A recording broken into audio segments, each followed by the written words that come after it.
Welcome to Dr. Creepen's dungeon. Well, they say that fantasy is a necessary ingredient in living. It's a way of looking at life through the wrong end of a telescope. Stories of imagination tend to upset those without one, as we will see in tonight's two tales of terror. Later on, we have The Instrument by Ivan Radev, but we begin proceedings with Helena Ascending the Staircase by Samantha R29. Now, as always, before we begin, a word of caution. Tonight's stories may contain strong language, as well as descriptions of violence and horrific imagery. If that sounds like your kind of thing, then let's begin. This isn't my story, or rather, to clarify, this is not a story about me. This is a story about a man named Max. The person who told me it swears it's a true story. I leave those judgments up to you. Max was 36 years old and what you would call a drifter. Not in the sense that he was homeless, but rather in the sense that he drifted through life. From job to job, from town to town, and from one life goal to another. He was a man with no real follow-through. He'd become fascinated with something for a while, or would come up with a life plan for a little bit, and then, soon enough, he was already bored with it and come up with another that he decided was better. None of these things made Max a bad person, of course. Max was a decent guy. You wouldn't lend him money, but otherwise he was ordinary enough. Things would change for Max when he came to New York. I won't give the real name of where he rented the apartment, not the building or the street. All you really need to know is that the building had a very impressive exterior, and that once you stepped through the doors, you found yourself in what resembled a hotel lobby with a large, wide staircase that looked like it had been transplanted into this building from another, far more expensive and well-maintained one. But despite this extravagant initial impression, Max soon learned that the building was, as the Brits might say, fur coat and no knickers. Or, to put it another way, the actual apartment was a dump. Max listened to the landlady as she sung the praises of what to him looked like a cheap and badly maintained dive, with little to recommend it, save for the fact it had working water and power, and didn't seem to have any rats or cockroaches also making their home there. But Max, at this point in his life, was someone who didn't like to cause offence or hurt anyone's feelings needlessly, so he listened and smiled and nodded as he walked around the apartment and then led back out. He assured Amy, the landlady, that he really did think that it was a swell place to live, and that he would give serious thought to renting here. His plan was to leave, and then move on and find himself somewhere better to live, that was still within his budget. And if he hadn't turned around as they walked back down the stairs, he probably would have. If he hadn't turned around, the rest of his life might have been so much happier. It would, at the very least, have been very different. But he did. And that's when he saw it. Upon the wall was a colossal framed photograph. He didn't understand how he'd missed it when he climbed up those stairs. It seemed impossible that he'd failed to even passingly take notice of its presence there. But he saw it now. He saw her. The photograph was of a woman.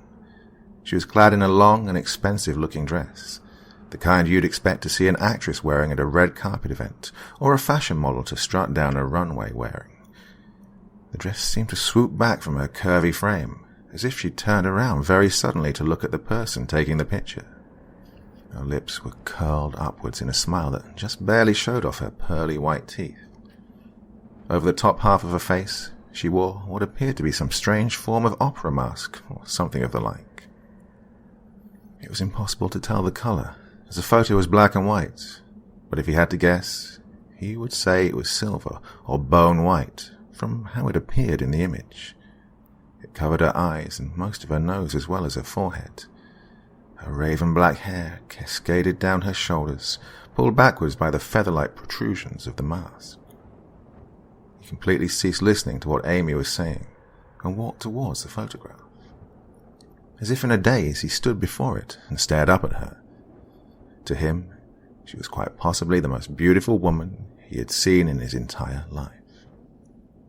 A small white card, like you might see in an art museum, was situated at the left corner of the photograph.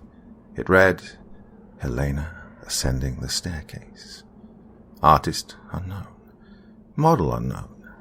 1976. A lot of people take notice of that, the landlady said. Her voice snapped Max out of his trance, and he turned toward her and gave a weak smile. He felt oddly embarrassed, as if someone had just called attention to him checking a woman out in public. He supposed, in a way, he had been. Running his fingers through his shoulder-length greying hair, he did his best to appear nonchalant. It's very striking. Who took it? He asked. The landlady shrugged and pointed toward the little white card beside it. No clue. No one does. Been here as long as the building has. Before it was apartments, even. What was it before then? Max asked, but all he got was another shrug. Amy, the landlady, averted her eyes and muttered that she couldn't say for sure. She didn't sound entirely convincing in her denial. Max turned back to look up at the photograph. The model's smile was captivating, and somehow, despite the fact her eyes weren't visible, he felt as if he could feel her gaze on him. Not in an unwelcome way, in a playful, impish sort of way. He imagined what her eyes might look like behind the mask. Dark brown, perhaps, or dazzling icy blue, perhaps a sparkling sea green.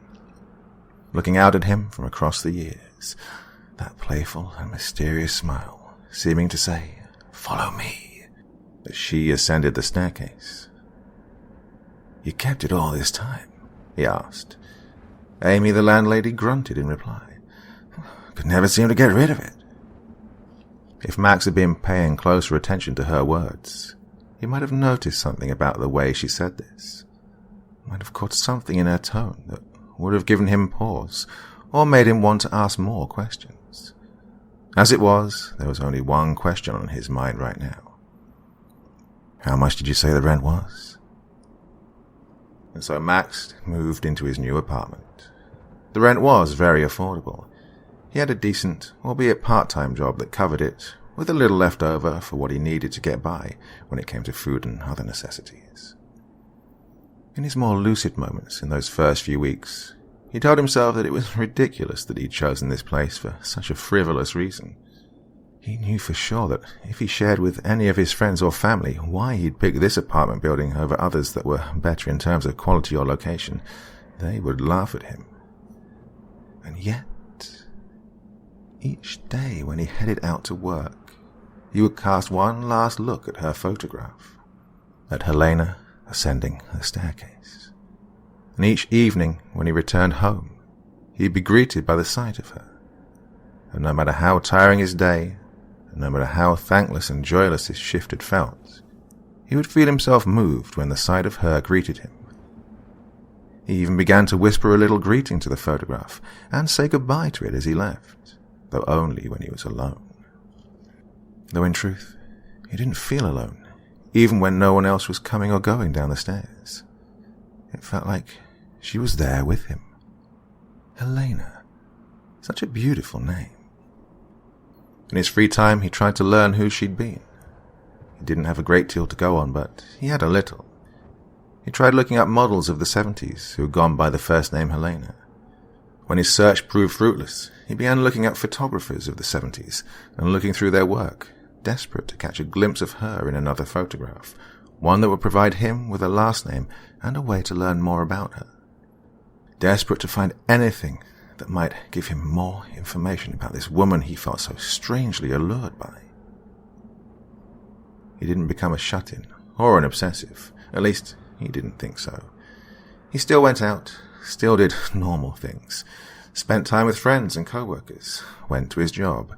He even made an effort to get to know some of the people in the building. Only two really gave him much in the way of the time of day, though.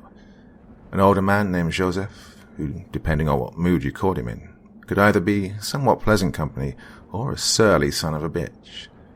And a woman, a few years younger, named Diane, who he found to be good company when they wound up passing the time together. It was Diane who first noticed the way he looked at the photograph. The two of them were walking down the stairs as he made his way off to work, But he couldn't stop himself from casting one last lingering look back at her. Back at Helena. And he must have been staring for longer than he realized, because soon Diane was nudging him in the ribs. "You like her, don't you?" she said in a teasing tone of voice. Despite being nearly the same age as him, she sounded more like a kid on the schoolyard teasing their friend about their first adolescent crush than a grown woman. And he found himself blushing bright red, just as immaturely. "What? I was just looking at the—" he stammered lamely. His cheeks felt hot, and he fidgeted uncomfortably upon the staircase. Diane grinned like the Cheshire Cat itself as she leaned forward. "Is she your girlfriend?" she asked, her tone only becoming more playful and mischievous. He tried to laugh it off, but it was clear that she wasn't going to let it drop. She giggled at his obvious embarrassment, and as he began to mumble his way through some excuse for his fascinated gaze, she elbowed him in the side once more. "I'm just fucking with you, Max. I ain't going to judge you. Truth is, we all get like that," she said. "You all get like what?" Max asked, his embarrassment giving way to inquisitiveness. Diane pointed at the photograph and smiled a little wistfully. "We all get a little gaga over her. I doubt there's anyone in this building who doesn't have a little bit of a crush on Helena. God knows I do," she explained. Max nodded, feeling a little less humiliated now, but at the same time, he also felt even more curious about the subject of the strangely captivating photograph that hung there upon the wall. "Do you know who she is, or was? Did she live here?" he asked. Diane shook her head and turned to begin walking back down the stairs. "No idea, man. The photo was here when I moved in. Only person who'd know is Amy, maybe, or one of the older types who've been here longer." Max nodded, and with one last look at Helena, he made his way down the stairs after Diane. He knew it was ridiculous, but as he looked up at the photograph, he couldn't shake the feeling that Helena was listening to them somehow, that she was listening in on them talking about her, which was a ridiculous thing to think. And the next thought that occurred to him was even more ludicrous. The reason he felt like this was the case was because, to his eyes, it looked as if Helena had moved. As if her pose was slightly different. Her head cocked to the side, her body closer to the frame. Had she been standing on the 7th step or the 6th the last time he looked at the photo? Had her hand rested on her hip like that? And her smile looked different. Her smile no longer looked playful, but he couldn't put his finger on what it was that had changed. He dismissed all of this from his mind as soon as he was outside in the fresh air. Photographs didn't spring to life. Whoever Helena had been, she was either someone out there in the world living her own life, or else dead and buried. Either way, she certainly wasn't listening in on people's conversations through a photograph she'd posed for decades ago. It was a few nights later that he had the dream. He was in the building, but not in the building. It wasn't an apartment building anymore. It was a hotel, and he was one of many people, many guests swarming around the lobby. Idle chit-chat filled the air. Around him, people dressed smartly in expensive-looking suits, laughing and joking amongst each other, or bantering back and forth. He walked through it all like a ghost. Occasionally people would tip their hat to him, or offer a warm handshake. He would reply with words his ears didn't seem to comprehend. It was as if their voices and his were coming from very far away. But he could see just fine, and his eyes locked upon the staircase and the woman upon them. Helena. The name passed his lips. This time he heard himself say it. And impossibly, she seemed to hear it too. She looked down at him. With half her face hidden behind the elegant silver mask she wore, it was impossible to fully gauge her emotions in that moment. But she smiled down at him. Those pearly white teeth seemed to sparkle as she offered him a dazzling grin. And then she spoke. "Follow me." And she stepped through the doors in front of her as he followed behind, followed her up the stairs, and woke up. Max glared at his alarm clock as it buzzed harshly at him. He'd never felt a more intense and acute hatred for an inanimate object than he felt at that moment. Slamming his hand down on the snooze button with more force than was called for, he curled up and rested his head against the pillow and desperately tried to drift off once more. His attempts would be for nothing, however. Sleep did not come. The rest of that week, and most of the one after, his sleep was dreamless for the most part. Or if dreams did come to him, they were unconnected to Helena. He began to actively resent his imagination. Why could he not dream about her again? He felt like someone who'd seen the start of a film, only for the reel to combust 10 minutes in, denying him any chance to see what happened next. What happened when he followed Helena up the staircase? He mentioned it in passing to Diane one day, when they were having coffee. He'd almost meant it as a joke, really. She teased him about how things with Helena were. She would frequently make snarky little remarks about he was in love with a photograph, though never in a cruel way.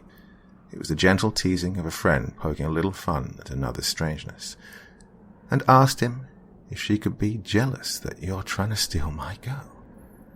He said, in reply, maybe you're just not committed enough. I mean, do you dream about her? Or something like that. Diane went white as a sheet. What kind of dreams? She asked. He'd laughed the question off. Get your mind out of the gutter, he said, thinking that she was implying something dirty. But her expression had changed. She didn't look like she was playing around anymore. No, dude, seriously, what kind of dreams? So, he told her. And when he told her, she'd look more and more fearful with every word. He couldn't understand why what he was saying seemed to be upsetting her like this. Max, you're not fucking with me here, right? She asked him. He shook his head and assured her he most definitely was not, and asked her why she looked so freaked out by what he'd shared with her. Her hands cupped her coffee mug tightly, and she looked down at the table for a few moments. Finally, she looked back up at him and made him promise to listen to what she said and to believe that she wasn't making this up. He nodded and promised her this. I've had that dream, and so have a bunch of other people. Despite his promise, Max's immediate reaction was, You're kidding. But if Diane was pulling his leg, she certainly had a better poker face than he would have given her credit for. Listen, I know like 4 other people in the building who've had that dream. Well, 5 if you count me. How do you know? He asked. Diane rolled her eyes. Just because you only speak to like all of one person in the whole building doesn't mean the rest of us do. I have got other friends beside you, Max, she said. He nodded and apologized. And your friends in the building, they've had the same dream? The exact same dream? He asked. She nodded. And that's not the really damaged part. Like, you say something woke you up? She asked. He nodded again. That's probably for the best. The dream gets way more screwy after that. Like, I don't know about Joseph and the others, but I stopped sleeping for a while. Took pills and everything. Got maybe 2 or 3 hours a night and tried to avoid having that dream again. Why? What's so bad about it? Max asked. Diane didn't answer him exactly. Her mood seemed to have changed drastically. She mumbled about how it had gotten weird and asked if they could just drop the subject, which Max reluctantly agreed to. But while he chose not to press Diane on the topic, he was far from done thinking about it. He dreamt of Helena again that night. The dream began the same as the previous one had, but this time he didn't wake as he began to ascend the staircase. He could see her a few feet in front of him, her back to him as she walked through the large doors and into the darkened room beyond. And he became aware that a strange hush had fallen over the room. He turned back to see that all the other guests in the hotel lobby had ceased their casual conversation and were now looking up at him, gleaming expectant eyes all peering at him as he climbed the staircase after Helena. 24 people or more, all watching him as if anticipating something. He turned back to see Helena looking back at him from within the room. She grinned widely and beckoned to him with one finger. "Don't keep me waiting." He woke with a start, sweaty and panting. His heart was hammering in his chest, and he felt ill at ease. He felt frightened, and he didn't know why. That was the fact of the matter. And he felt like he desperately wanted to get out of his small apartment. Pulling on pants, a clean shirt and shoes, he headed out the door and made his way down the hall. He paused as he realized what this would mean. It would mean walking past Helena. And for the first time since he'd moved here, that thought didn't fill him with joy, but rather a strange apprehension. Still, he made his way down the stairs and looked up at the photograph. Helena stood as she ever did, posed with one foot on one stair and another foot on the other. Her enigmatic Mona Lisa-like smile, the glinting mask she wore. But something was off. One of her hands was held out toward whoever was taking the photograph, one finger bent towards her in a beckoning motion. She hadn't been posed like that before. He was certain of it. He'd stared at this photograph day in, day out for the past few months, and he knew damn well what the thing looked like. Well enough to see that it had changed. "It can't have changed," he muttered to himself. He rubbed his tired eyes and looked up at the photograph. It was still different from the one he'd seen only that very afternoon. He began to reach out a hand towards the frame. His fingers were less than an inch from the glass, when the creak of one of the stairs made him pull his hand back, like a child caught sneaking cookies that his parents had told him weren't for him. His head whipped around to the right, where the creak had come from, and he saw, stood at the top of the stairs, the familiar form of Diane. She looked down at him. She looked sweaty and out of breath, as if she'd been running a marathon, and she shook her head. "Don't do it, Max." She turned and headed back the way she'd come from. He followed close behind, putting a hand on her shoulder to stop her as he quietly called out to her, aware of the lateness of the hour and not wanting to wake anyone else. "Diane," he hissed, and she turned around. Her normally friendly features looked far less cheerful right now. "Diane, did you—" he began, but trailed off, realizing how ridiculous what he was about to ask really was. Diane cocked her head to the side and looked irritable. "Just go back to bed, Max," she told him. "Did you dream about it tonight?" he asked. Her expression answered his question for him. "You need to leave this alone, Max. It's not healthy," Diane said, and his grip on her shoulder tightened as he took a few steps closer. "What does that mean? Unhealthy how?" he asked her. "Let go of me," she hissed, and he realized for the first time just how tightly he was gripping her shoulder. He released his grip and pulled back, shocked at his own behavior. He began to mutter an apology, but Diane just gestured dismissively at him. "I told you, everyone falls for Helena, but some people get weird about it. Don't get weird on me, Max. You seem like a good guy." She turned and walked away, leaving him standing in the gloom. As he passed the photograph on his way back to his apartment, he looked up at it. Helena's outstretched hand was now back where it had been before, upon her hip. He wondered if it had ever changed at all. Maybe he needed more sleep, he told himself. Maybe he was seeing things. He'd heard that could happen when you were very tired or had just woken up, like your brain was still playing tricks on you. He returned to his apartment and chose not to turn around when he heard the stairs behind him creak softly. Diane's words gnawed at him over the next few days, and he turned the focus of his research away from the photograph and its mysterious model directly, and instead he began to do research about the building itself. He was not altogether surprised to learn that it had once been a hotel, but his rational mind told him that The fact his dream had gotten that part right must be meaningless. He probably heard the landlady, or Diane or Joseph mentioning it in passing. Or his brain had put two and two together on its own. After all, the entrance to the building looked so much like an old hotel lobby, it hardly took a detective genius to guess that this had been what the building had originally been used for. Nothing stood out in his research as particularly alarming or morbid. The hotel had simply closed its doors in the 80s, another victim of Reaganomics.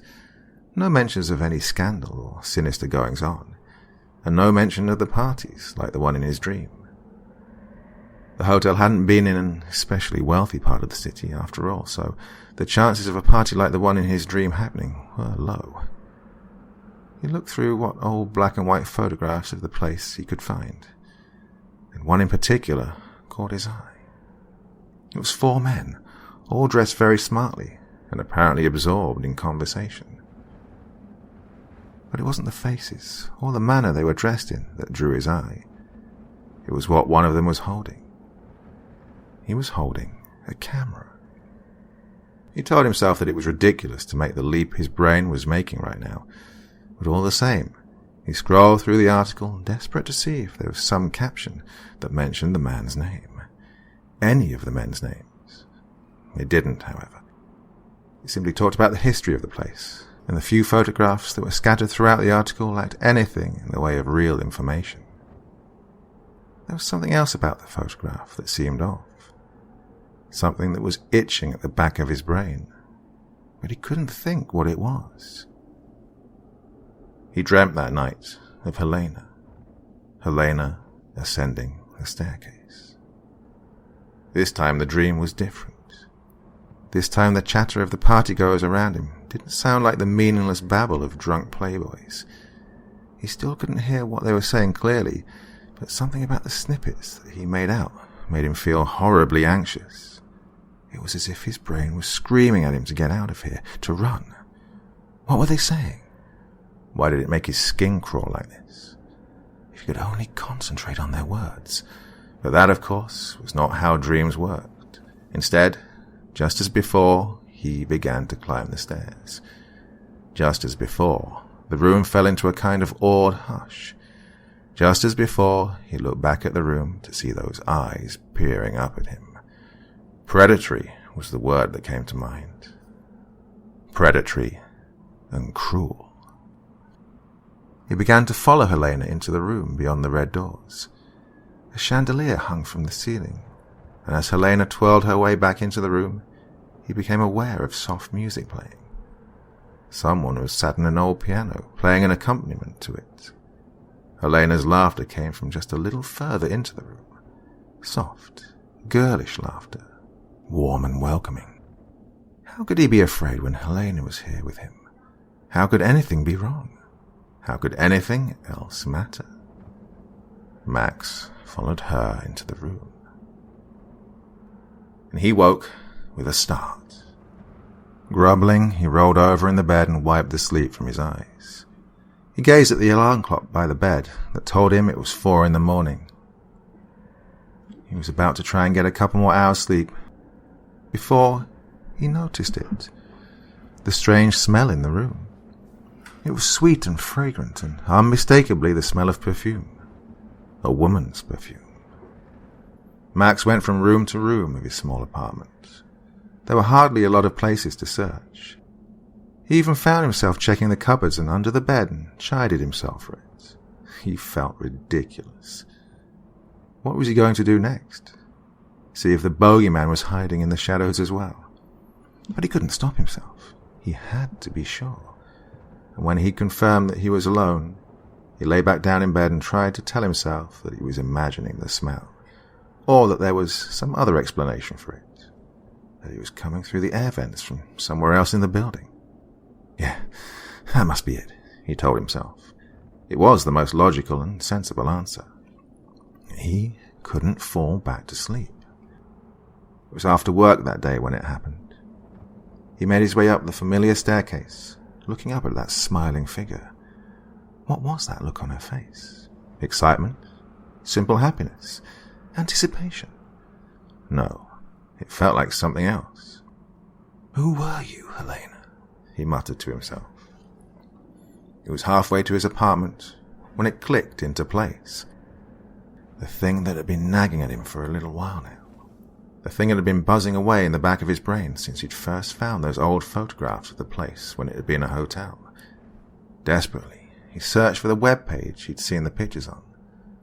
After a few minutes of searching, he found it and scrolled through until he found the one that his brain had been screaming at him to pay attention to. It was so obvious that he couldn't believe it had taken him this long to realize it.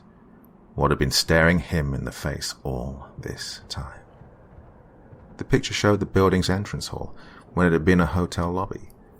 It was more or less the same, minus some of the more expensive-looking furnishings and the things that were no longer needed now the purpose of the building had changed. More or less the same. Until you came to the staircase. Because at the top of the stairs, where they branched off to the left and the right, there was no photograph of Helena. In fact, there was no wall there at all. There was a massive pair of sturdy-looking doors, and if he had to place money on what color they were, he'd put a substantial bet on them being red. It took him a while to get the chance to speak to Amy, the landlady. She avoided the tenants as best she could, mainly because the apartments in the building had no shortage of problems, and she had little to no intention of fixing them. Still, when he managed to get a minute of her time, and with the reassurance that he didn't want to complain about something, she agreed to speak with him. "Make it quick, understand? I'm a busy woman."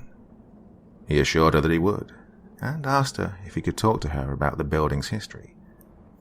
Amy arched an eyebrow and looked at him a little more suspiciously at that. "Why? What's it to you?" she asked him. "It used to be a hotel, right? Back in the 60s and 70s?" he asked, ignoring her own question. She nodded and looked away. "Yeah, place closed down in 77, or 76, can't remember which," she told him. He cocked his head to the side. That didn't match what he'd read. "I heard it closed in the 80s. Officially, sure, but they weren't getting visitors long before that, on account of what happened." As soon as she said it, she seemed to regret it. She stood up abruptly and announced that she needed to go, that she had things to do. Max stood up as well and began to follow her as she tried to excuse herself. "What happened? I didn't read anything about—" he began, and Amy waved his concerns away. "Oh, you wouldn't have. Not in the papers or nothing, but people knew sure enough what happened. Something like that, word gets around. People talk." "So what happened here? Was someone hurt? Killed?" She shook her head. "Ain't allowed to not tell you if that happened, right? Far as I know, no one died here," she said. There was something about the way she said it. The pause before she said died. Like she had to think about it, or like she was being very careful about how she chose her words. Max looked at her suspiciously as she quickened her pace, and he did likewise to keep up with her. "But something happened, right? Something bad happened here, in this building?" "A lot of bad things happened here, probably. The kind of people used to come here," Amy said, then cursed under her breath. It was obvious she wanted this conversation to end, just as obvious that she hadn't meant to say that. The two of them were halfway down the stairs when Max pointed up at the photograph and asked the question that he needed to ask. It had something to do with her, right? With Helena? Amy froze. Her body looked as if it had gone stiff as a board. Her hands balled into fists and then unclenched and then balled up into fists again. Max decided to press his luck. What did he have to lose? There used to be a room here, behind this photograph. Or there still is, I guess. Why is it covered up? What happened in there? Why? But before he could finish another word, Amy rounded on him and unleashed a tirade upon him that brought several people out of their apartments to watch. In a loud and booming voice that he wouldn't have guessed she possessed, She made it clear to him that she wasn't here to answer questions, that she didn't take kindly to nosy people who couldn't take a hint, that she didn't like people poking and prying into things that didn't concern them, and that she didn't like the way he was speaking about her building. So, if you've got a problem with this place, you can move your shit out and find better accommodations. You hear me? I don't want trouble. I don't want drama. I run a nice, quiet, respectable building, and I won't have people like you ruining it. You hear me? You goddamn listening to me, friend? She spat at him. Max backed away in shock. Amy could certainly be gruff, and no one would ever award her Landlady of the Year, but the sheer venom in her voice, and the look of rage in her eyes and on her face, was something he never would have expected from her. He just nodded dumbly. As she turned to leave, he heard her mutter something. It sounded like, always the goddamn same. But he couldn't be sure. He was about to head back to his apartment when a voice made him stop. The familiar voice of Joseph. The old man stood on the stairs, looking up at him. You should leave well enough alone, Maxie. No one wants all that being dredged up again, he said. His tone wasn't angry or fearful like Amy's had been, and it certainly didn't sound like he was threatening him. In fact, if Max had to put a word to it, he'd say the old man sounded sad. Sad and tired, as if simply saying the words had drained something out of him. He took a few steps down the stairs towards Joseph and looked up at the photo and then back to him. All of what? What happened here? He asked, his tone insistent, even demanding. Joseph shook his head and sighed. Bad business. Bad people. The worst kind of people. All dead and buried now, and good riddance to the lot of them, I say, he muttered. What do you mean, bad people? Was this back when this place was a hotel? Max asked. The old man looked uncertain of what to say. He looked nervous and unsure of himself, a far cry from how he normally was when Max had spoken to him in the past. He knew Joseph as a grouchy sort, with a warm heart buried under there somewhere, but the man in front of him now looked far less sure of himself. Sure, bad people, dangerous people, used to stay here back then. People mixed up in unsavory business. How do you know all of this? Max asked. Joseph snorted at him, as if he was being especially dense and foolish. I was there, kid, he said.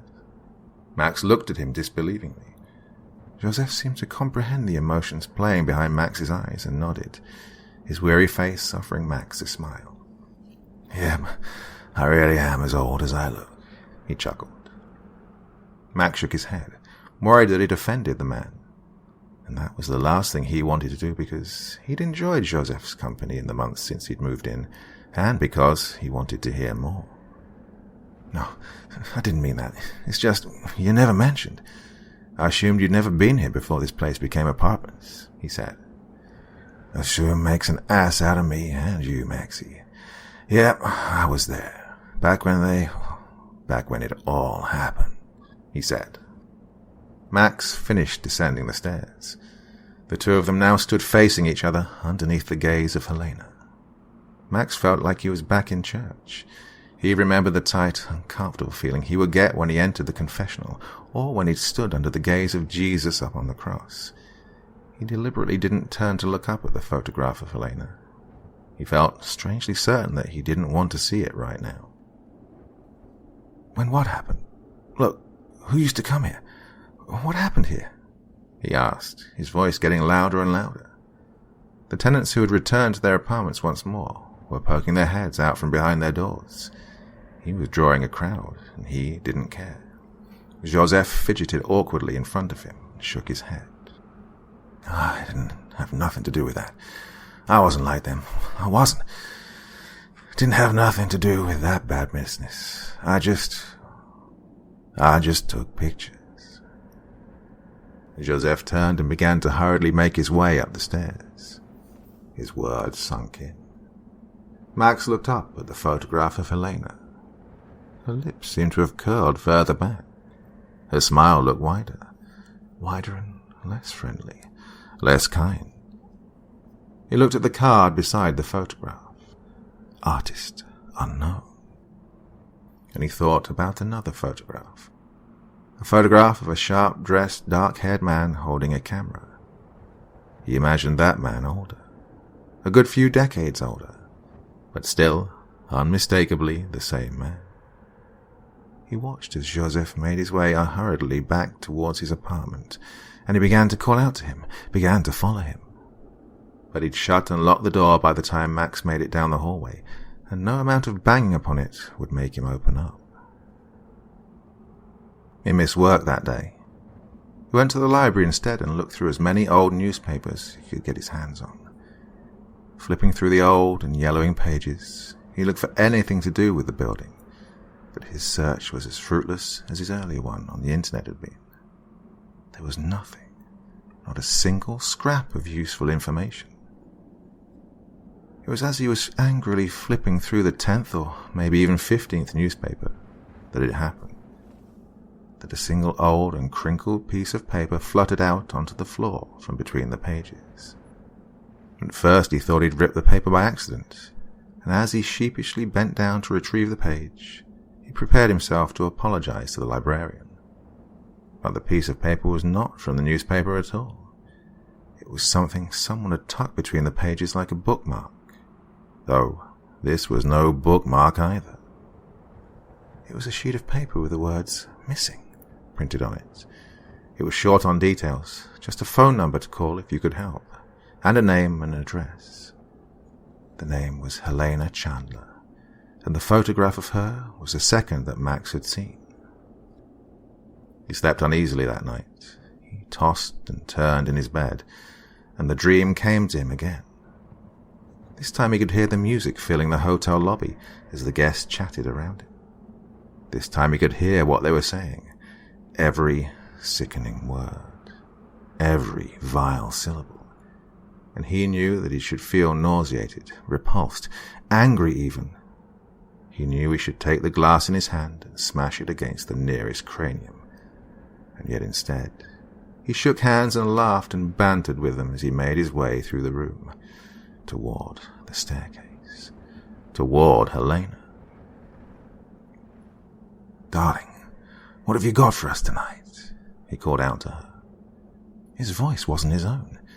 It was a deep, rich rumble, a commanding voice, an aristocratic voice, the voice of someone who had been to far more expensive schools and had far more expensive tastes than Max could ever have dreamed of.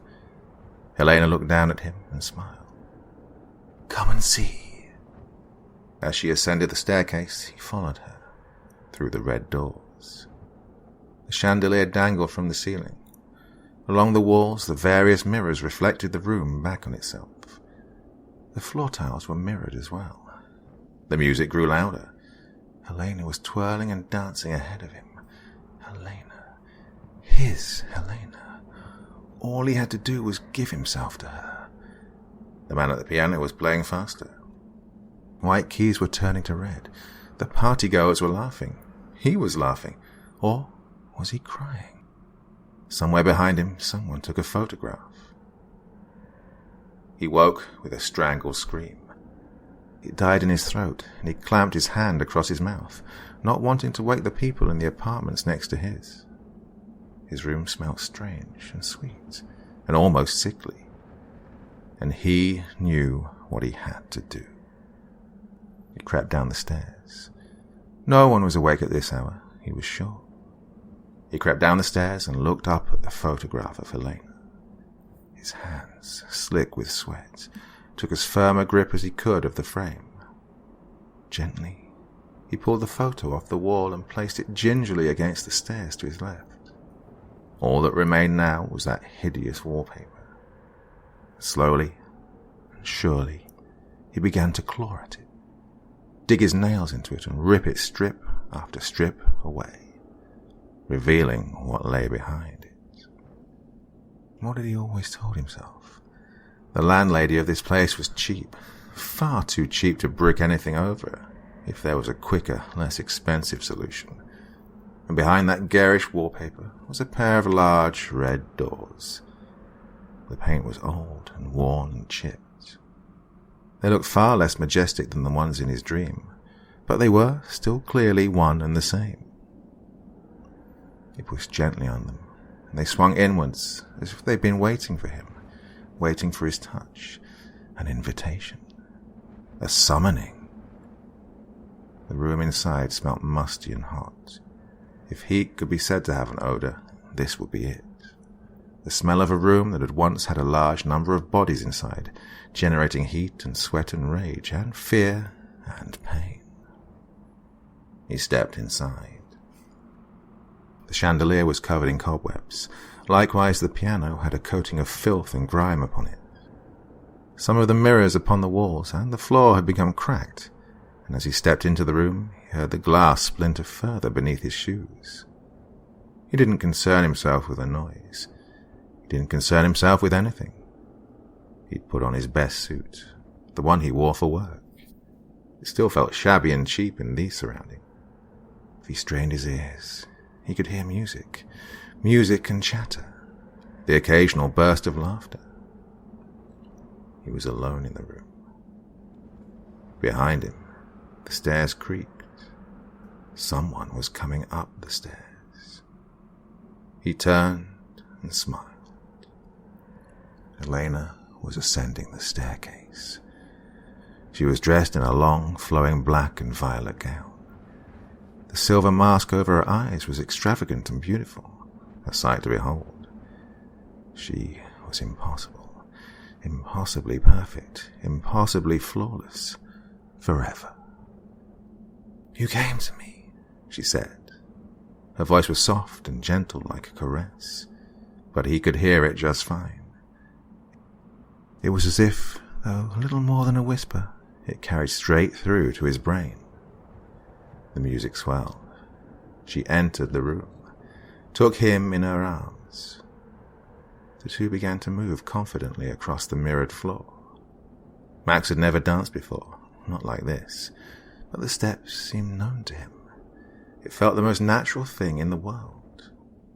Helena's hand on his waist, his face reflected in the mask she wore, the smile on her lips, those teeth, those pearly white pointed teeth. He could feel eyes on them. The laughter had faded. The music had grown louder, louder and louder. Would it wake the whole building? He didn't care. Here he was with his Helena. Her hands moved to slowly slip the silver mask off her face. Her eye sockets were ringed with jagged little points, sharp, barbed, thorn-like protrusions. If Max had gotten the chance, he may have screamed. He may have called for help. He may have done a great many things. Helena pressed her face to his.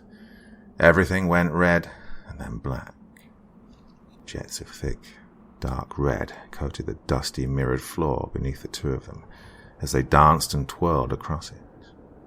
His body shook once and then twice in Helena's embrace. A sound like someone sucking a clam or an oyster out of its shell filled the room, mixed with a wet, gurgling sound from the back of Max's throat. His clean white shirt was red. His pale white pants were red. So was the floor around him. If he'd paid more attention, he might have seen that the walls and floor had many such marks, the occasional handprint or dried puddle. Helena let out a deep moan of satisfaction. She held Max in her arms as she danced with what was left of him. There was a soft chewing sound coming from the thorny fangs that filled her eye sockets, and gently she slid her silver mask back down across them. The laughter wasn't laughter. It was sobbing. There was no answer when Diane knocked on Max's door the next day. She'd wanted to invite him to a little get-together she was having at her apartment. Giving up on it, she decided to head back there and write down a quick note to slip under his door. She was almost all the way up the stairs that led to her place when it caught her eye. Helena ascending the staircase. And there, just a few stairs below her, was a man. His back was to the camera. You couldn't see his face. She stared at the picture and felt tears wetting her eyes. From somewhere nearby, she could almost hear what sounded like music.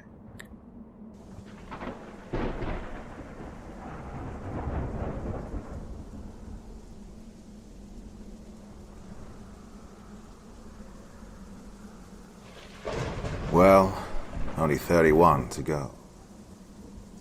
I don't know how I got myself into this mess.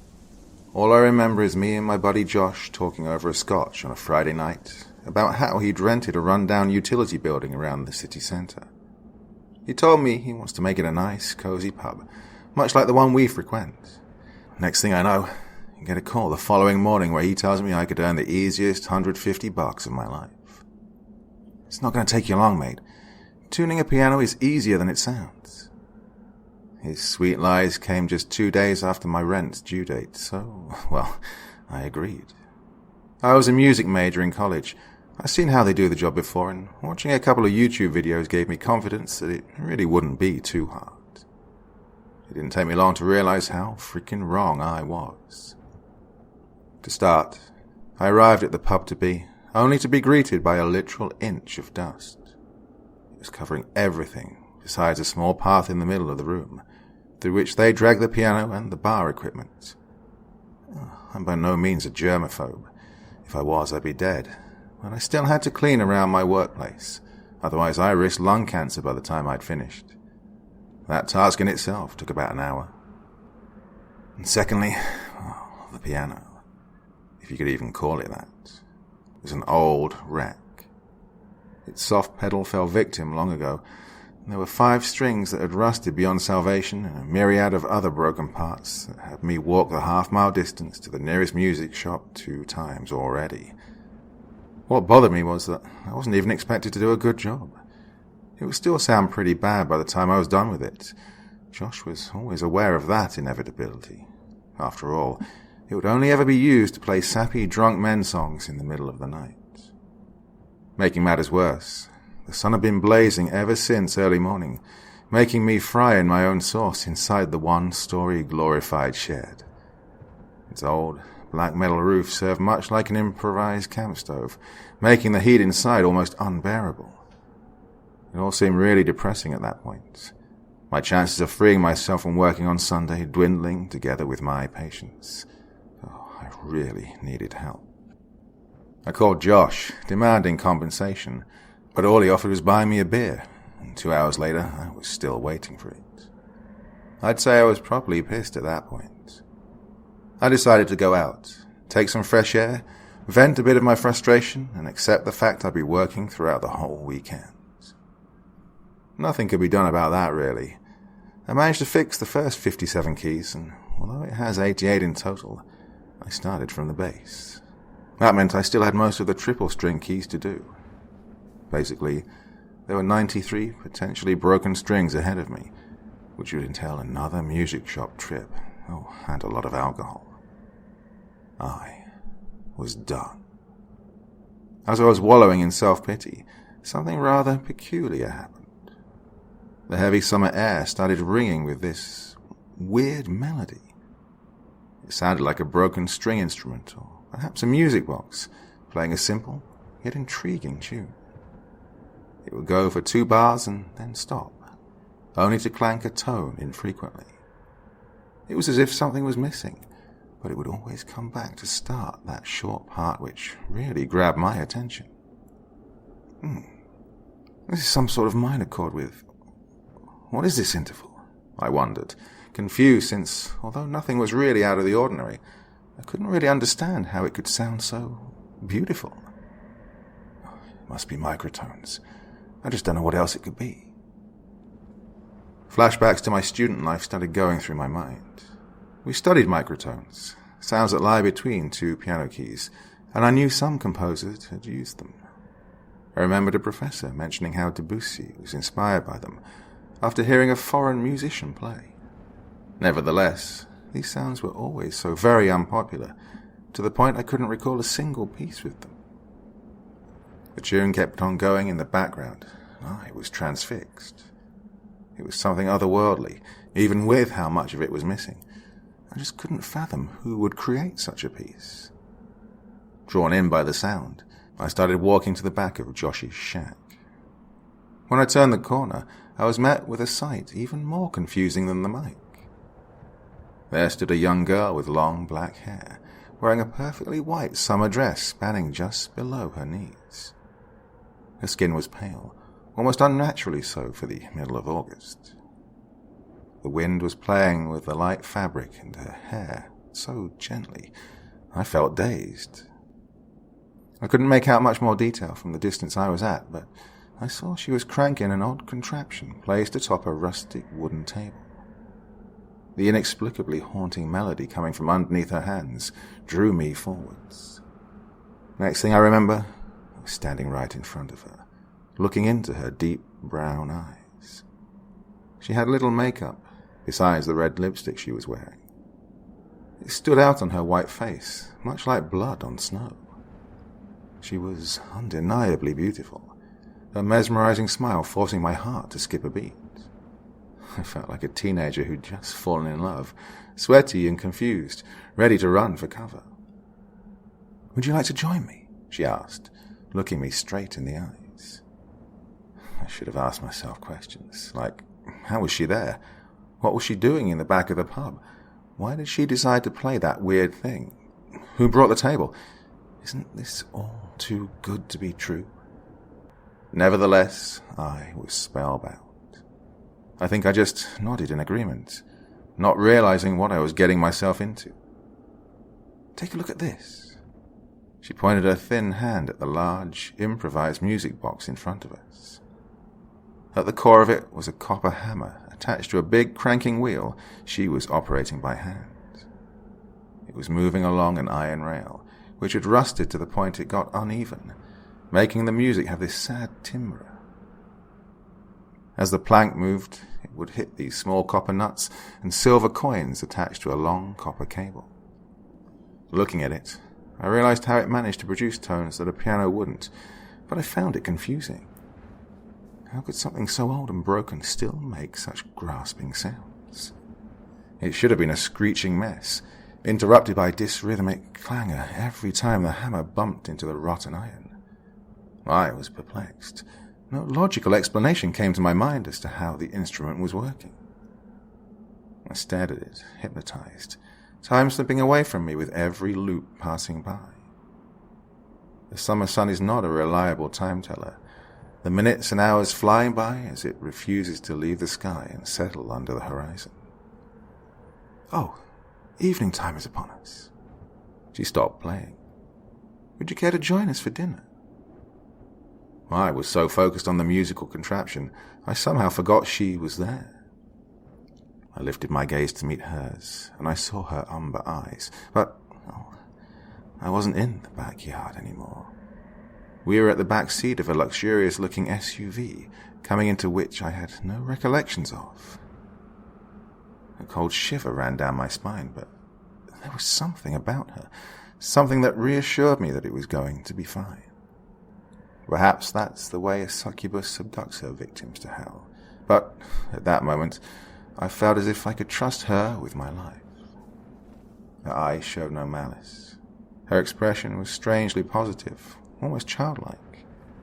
She was talking to me, and I noticed the way she spoke was strange, but what else about her wasn't?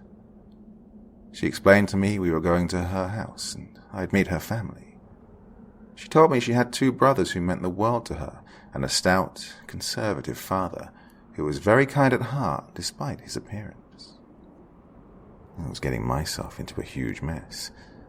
In normal circumstances, I'd be thinking how to jump off the car before I get killed, wherever they were taking me, but again, she seemed so benevolent.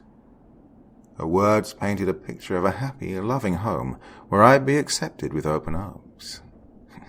It sounds insane, but her gentle demeanor made everything make sense to me. Even when I was visiting my ex-girlfriend's parents, after some good 7 years of dating, even then I felt uncomfortable. There was always this feeling that in the silence of the in-laws-to-be lies unfathomable disapproval and blame. I didn't get that feeling with the girl in front of me, though. I was neither afraid of her brothers, nor of the monarch of a father she was illustrating so vividly. "He can stop a car with his bare hands," she exclaimed, with sparkling eyes and pride in her father. She sounded a lot younger than she looked, almost as if there was a child's soul in that beautiful woman's body. "He sounds very reliable," I concurred, never for once getting a vision of the old man's fist pummeling my ribs into salt. Instead, I felt protected, as illogical as that is. The very man who was most likely to be my executioner felt like a friend, someone who would give his life for mine. It's scary to think how convincing that feeling was. "I humbly welcome you to the Maya mansion." She pointed her hand towards a big metal gateway, which was slowly opening as to commemorate our arrival. Like a kid, I smiled as I watched the steel door swing open before us, ushering us into the forest. I was looking at the bewitching lady for so long I never noticed we were going out of town. Back then, I felt no unease, let alone dread. But reflecting on it, what was I thinking? I neither knew where I was, nor how I'd gotten there. I was at the total mercy of a strange girl I'd just met, and her driver. Her driver? I didn't notice him before. Must have taken us at least an hour to get to such deep wilderness, but I never bothered to look at him. The thought made me flinch, blood rushing to my head. Suddenly, the feeling of comfort and safety vanished, my hands twitching as a single streak of ice-cold sweat went down my arm. There was something off about this guy. The girl kept talking to me, but I could no longer pay attention to her. My eyes were nailed to the rear-view mirror, which offered a corner view of the driver. He seemed tall, dressed in a black suit, silvery white eyes practically glued to the road. My heartbeat was racing, waiting for something to happen.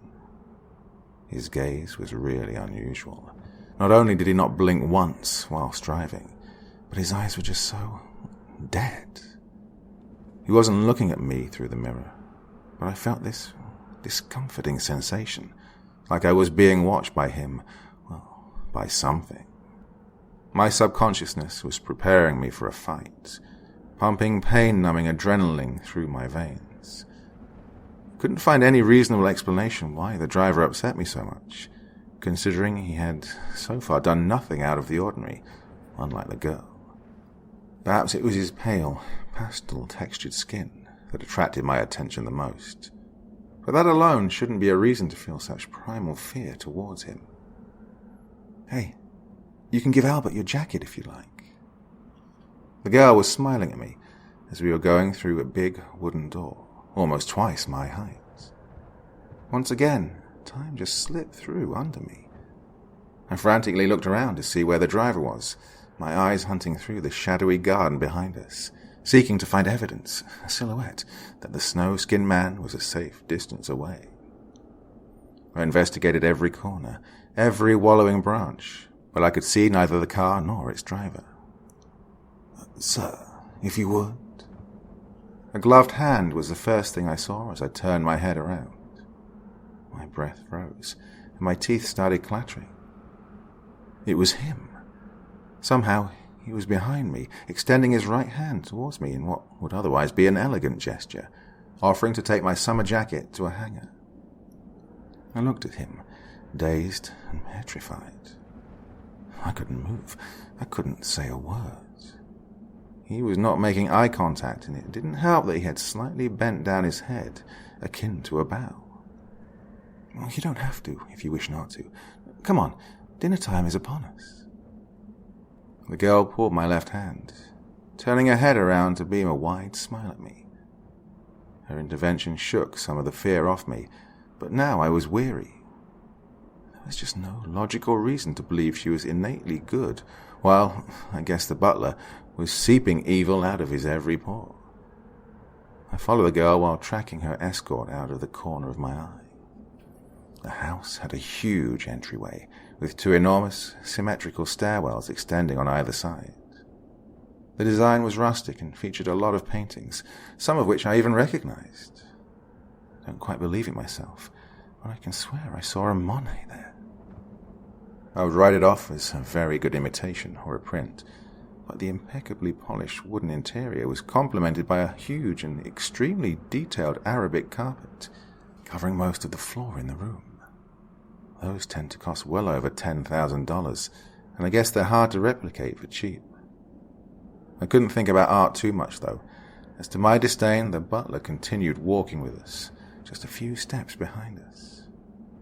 My host must have felt my unease, as she gestured him to stop following by holding up her right hand, palm open, towards him. He bowed and turned around towards the opposite door of the one we were heading to. "Hey, my siblings and my father are all nice guys, you know. Try not to worry too much about stuff." The lady in the white dress whispered to me as she pushed the door open, only to reveal an even bigger room, which had a massive, perhaps 10-meter-long table in the middle. The table itself was a piece of art, with many intricate carvings decorating the sides and legs, while bright golden metal lined the edges and covered most of the top part. The thought that the table was made with real gold crossed my mind, but my attention was taken by the hundreds of candles shining from the 3 large chandeliers hanging above us. How do you even light something like this? Not only were the candles numerous, but some of them were almost as high as the ceiling, which itself was twice the height of the one at home. "I see you're liking the atmosphere." There was a man in front of me who had a weird smile. He seemed cunning, and I could feel some disapproval from him, but in no way did he remind me of the butler. Blue-eyed, he had a milky brown pullover and well-ironed grey trousers. His rowdy blonde hair was the only imperfection I'd noticed ever since I met the girl. Well, that and the instrument, of course. "Hey, Joseph, you're scaring our guest. Behave yourself." Another man approached, this one taller and with dark hair. He was big, approaching the 2-meter mark, and, like the girl, he had very saturated brown eyes. He was wearing a vest with a square pattern, red and green shirt underneath. His legs were long and unusually muscular, so were his arms and torso. Nonetheless, he seemed just as benevolent as the girl. Maybe I was resolving myself to death, since I wouldn't even be a sport if he was to fight me. "Joseph, Klaus, you're both scaring my guest. What's wrong with you?" The girl planted one foot on the ground, her skinny white hands now resting on her waist. To my surprise, both men started looking embarrassed, took a step back and apologized. Somehow, she was not only part of this incredibly strange family, but she also seemed able to order around what I deduced were her siblings with ease. "It's rare Eliza brings a guest in. I do hope you enjoy yourself tonight, and please excuse any peculiarities you might have seen or felt today." Another man approached, who was somehow even bigger than the Klaus fellow. He had white hair and a well-mended beard, barely losing its original brown color to silver.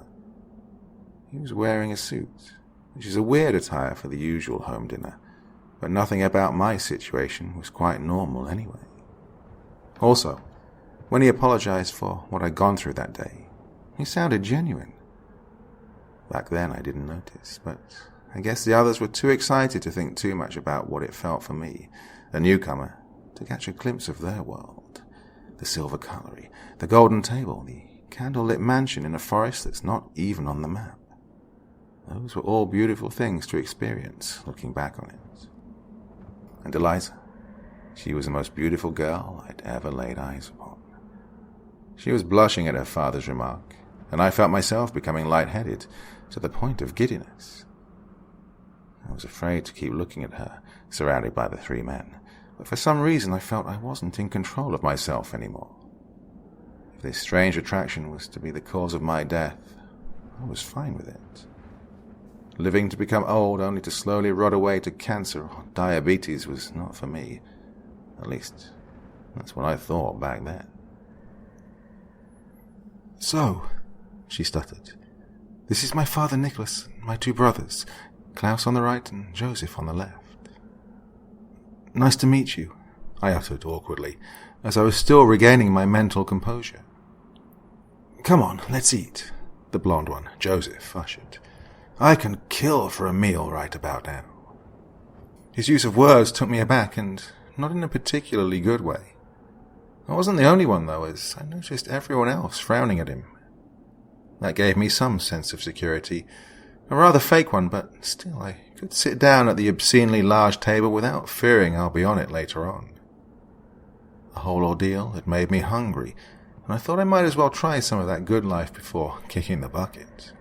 So, my friend here, Tim, he's very sensitive when it comes to music. How did she know my name? I had absolutely no memory of sharing it with her. Then again, I couldn't recall half the day. Least I could assume is that I'd introduced myself at some point. You can hear it. Her expression changed, as if she was saying something of immense importance. I could feel the others holding their breaths for a moment. They seemed excited. I didn't know why, but there seemed to be a great meaning in me being able to hear the big, broken music box from before. There are only 2 nights left. No way. Joseph, mind your manners. Nicholas smacked his bare claw arm onto the table, making it reverberate throughout the room. We are civilized people. Circumstance does not dictate how we conduct ourselves. There is a time to dine, and there is a time to talk. The rest of the room became deathly silent in the blink of an eye. I could read the disappointment written on everyone else's faces, but I could not challenge this man. Not only was he naturally scary, with his bulky build and deep, commanding gaze, but I also knew nothing about what they were going on about. Tim, I wish to offer you dinner, but you must excuse one detail. Nicholas exhaled audibly, as if there was some sort of a load on his shoulders. I must ask Albert to come and serve it to us. Would that be acceptable to you? As soon as I heard the name Albert, my teeth snapped shut, pressing and grinding against each other. I needed all my willpower just to slowly open my lips. I inhaled, the air seemingly so cold I could feel it cut through the meat of my throat. I was shaking like a leaf. I didn't know why, but it was almost as if I was suffering from hypothermia. I didn't have the strength to speak out, but I finally managed to force my neck to nod in agreement. Soon enough, the dreaded man came in from another, smaller door and started bringing in dishes with food I struggled to recognize. I think there was octopus, caviar, a lot of seafood mixed in with some exotic-looking vegetables and fruit. Albert was bringing plate after plate, and soon everyone on the table was served except me. Hey, Tim, what would you like to eat? Eliza turned to me as she was sitting on the closest chair to mine. You can partake in what we're having, or you can order anything else you wish. With all that had happened, I really would enjoy some fish and chips with a nice cold beer, but I felt that would be extremely inappropriate, and I reckoned I wouldn't get another chance to try whatever they were having again in my life. This food looks delicious, I uttered, looking at the girl next to me, the icy grip of fear around my heart gently melting. As soon as I said those words, the butler went back to the other room and then almost immediately returned bearing multiple plates. I steeled myself for when he came next to me, gripping my meticulously carved chair with my shaking fingers. Hey, you garbage, proceed on all fours as you serve Master Tim, Joseph shouted out of the blue, gesturing with his hand towards me. His eyes were red with anger for some reason I couldn't quite fathom. At first I didn't even understand what was going on, but then the butler actually knelt down and started crawling towards me, plates positioned on his back. He went around the table, and as he finally reached me, I feared the worst. Maybe that would be the moment he jumped me with a knife he was hiding under his waiter's clothing. Or maybe he finally revealed he was a demon, with crimson snake eyes and large vampiric teeth.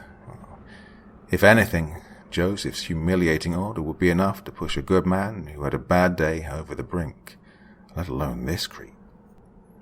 Not Albert, though. He silently and very carefully placed the dishes in front of me, in perfect order, while his knees were still planted on the floor.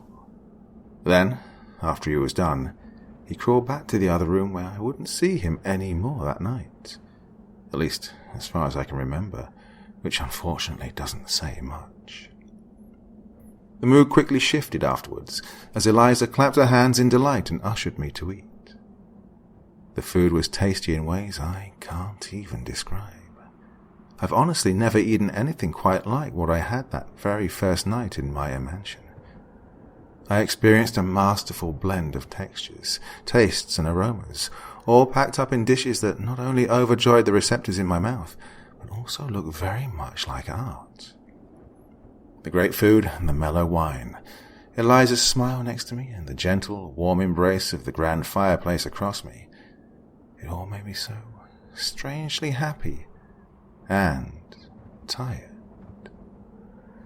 The words of my host started melting, fusing together in a soothing cacophony of sound. My vision became blurry and soon my eyes started closing. Maybe it was because of the strange magic around these people, or maybe I just had a long, blistering hot day of work, which culminated in the weirdest and most exhilarating night of my life. I'm one of those people who kind of catch themselves when drinking, always going home before I make a fool of myself. As much as I wanted to stay, I knew I shouldn't. Hey, can I... Suddenly I found myself in my sleeping clothes, next to the sink in my house, holding up the toothbrush loaded with paste. I looked up and met my stare in the mirror. The chills came back instantly, my pumping heart pulsating hard throughout my body. My ears were deafened by the sound of my own blood banging around in them. Once again, how did I get to this point? I really lack any memory of what happened during what was, I supposed, a multi-hour trip back from the forest estate to where I lived. And then, something happened. I saw a pitch-black, crooked silhouette flash behind me, reflected in my mirror. It was that man, the butler. I turned, holding my fist up, fight or flight instinct fully triggered. My hand was shaking so badly, I thought defeat and thus death was imminent. I shouted for him to go away, to leave me alone. I swore and then I cried out for help. My vision was blurry. I couldn't see. I couldn't hear as my arteries were jammed with rushing blood. I collapsed, helpless on the ground, releasing my fist in surrender. There's no way I could win against that guy, was there? I must have wallowed and trembled on the floor for many minutes, before eventually picking myself up and scrambling for my bedroom, where, hopefully, I'd find my phone. My first thought was to call emergency, but what the hell would I tell them? Would anyone really believe me if I said a demon was in my house? Telling the operator, the vampire that I kind of met on this trippy dinner party with some strange, beautiful girl and her family, is coming after me, would at best be a good laugh. At worst, it would be a ticket for the Looney Express straight into the local mental facility. Then I thought I could seek help from a friend. I looked through my contact list, which, in all honesty, was dwindling following the not-so-recent breakup with my ex. I made one of the most common mistakes in life, orbiting around a person and her entourage of friends. When our time was over, not only did I find myself alone in an empty house, but also I had nobody to call. Except Josh, I guess. But he's a prick. Fuck. I'd rather get killed by the monster than bother calling him. He didn't even bring me the relief beer he'd promised. No way he comes to slay a demon in the middle of the night. Reflecting back on my own existence and my friends made me kind of sad, but I reminded myself that life itself is pretty random. Reason regained control of the steering wheel, and I came to the conclusion that even if everything that evening was weird beyond explanation, it still didn't mean the butler invaded my bathroom. Besides, with all that weird power those people had, they could off me any time they wished. I was alive, and that was reason enough to feel relatively safe. I tucked myself under the blanket and prepared myself for what was supposed to be the most restless night in my life. Surprisingly, I slept. I slept like a freshly slaughtered lamb on a warm, summer, star-lit evening. As I woke up the following morning, I entertained the thought that everything was just a one-time thing, the sort of prank rich people do to some poor fellows like me. Maybe I got drugged somehow. I don't know when they did it. I didn't feel a thing, but who knows? I guess some ninja poison dart could work. It all sounded stupid in my head, but stupid was better than downright impossible. I proceeded to make my morning coffee when I heard something that made my exhausted soul bleed bitter, frigid tears. I was more sad than scared when the sound of the doorbell echoed throughout my home. I really hoped yesterday would be some rude but still rather whimsical gag the Mayer family had played on me. As I approached the door, I could hear impatient footsteps on the other side. Someone really wanted to see me, which, in my situation, couldn't be good. Best case scenario, it was the landlord who never quite grasped the fact that when I leased this property for 5 years, I was expecting my ex to cover some of the bills associated with it. Still, he wasn't the kind to come knocking on the door on a Sunday. He respects weekends and was only a few days late. He knew kicking me out would incur him more losses than just letting a delay every other month slide. For the first time in my life, I wanted to see his ugly mug as I bent down to look through the spy hole. Unfortunately, the person I saw on the other side wasn't him. It was Joseph. I caught a faint glint in his eyes as he seemed to have noticed me. I tried retreating from the door as quietly as I could, careful to not make any sound whatsoever. I tiptoed backwards, hoping to escape through one of the windows facing the crappy backyard that came with the property. "Hey, I know you're there." My exhaustion and sadness quickly gave way to fright when I heard those words. Even if this was all a game to them, even if I feared the butler for no reason at all, this visit meant they were, for whatever reason, obsessed with me. I wanted nothing to do with their twisted games. I stumbled as I tried to turn around and run for it.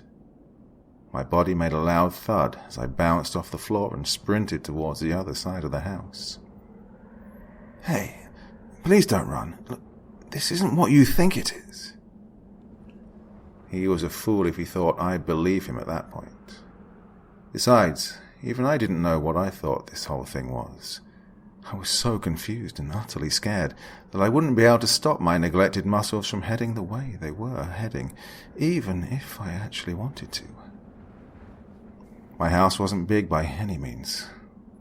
One door was all that stood between me and the children's room-to-be, which faced the coveted yard.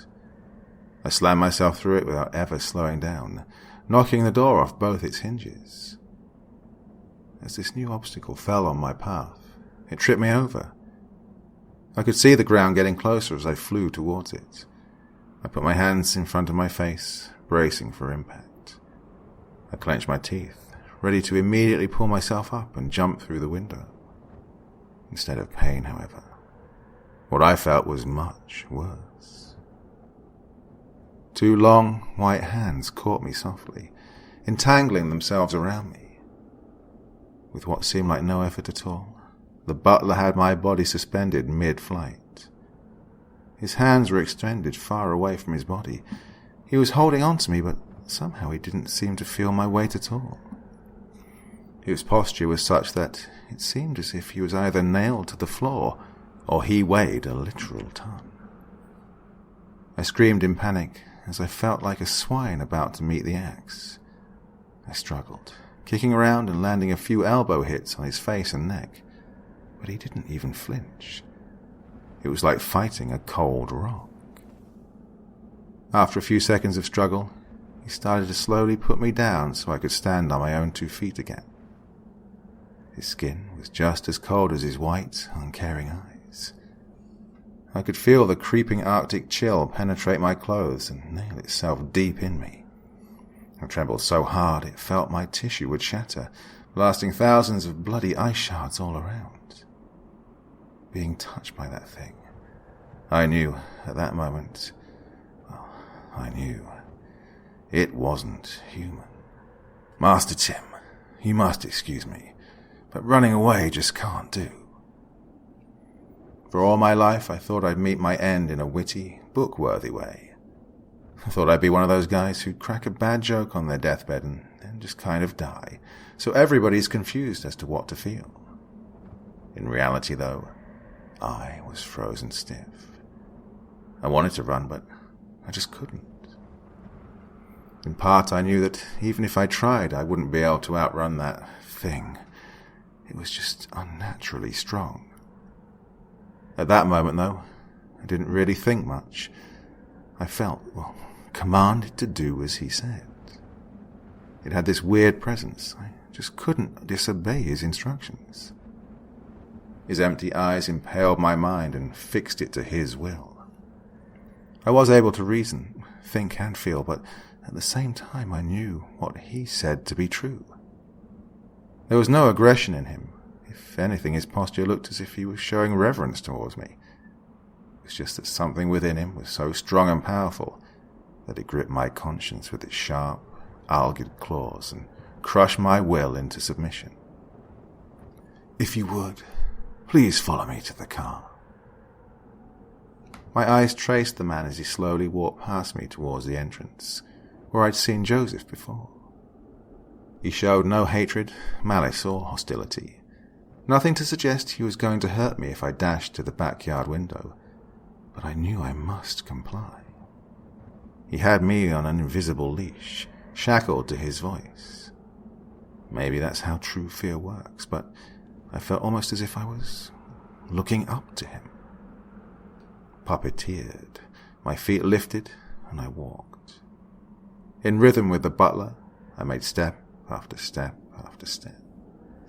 The muted thuds of our feet pressing on the cheap, creaking wooden floor aligned in agonizing unison.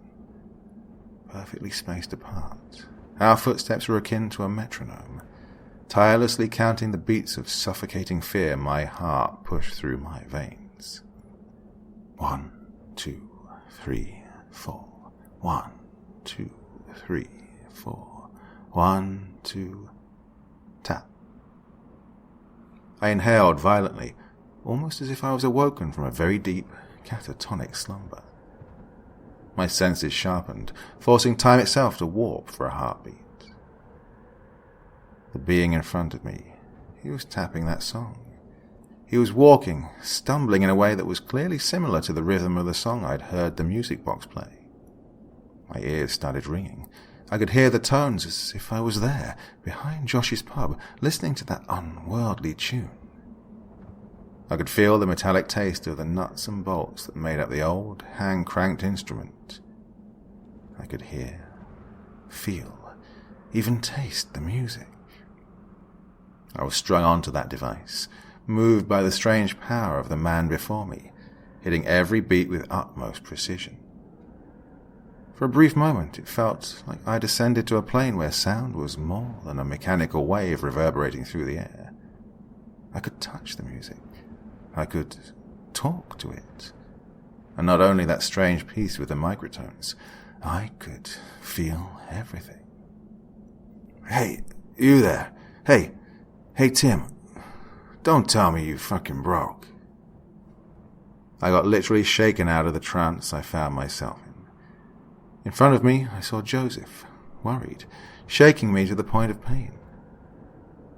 He was breathing heavily, his pupils dilated by the adrenaline.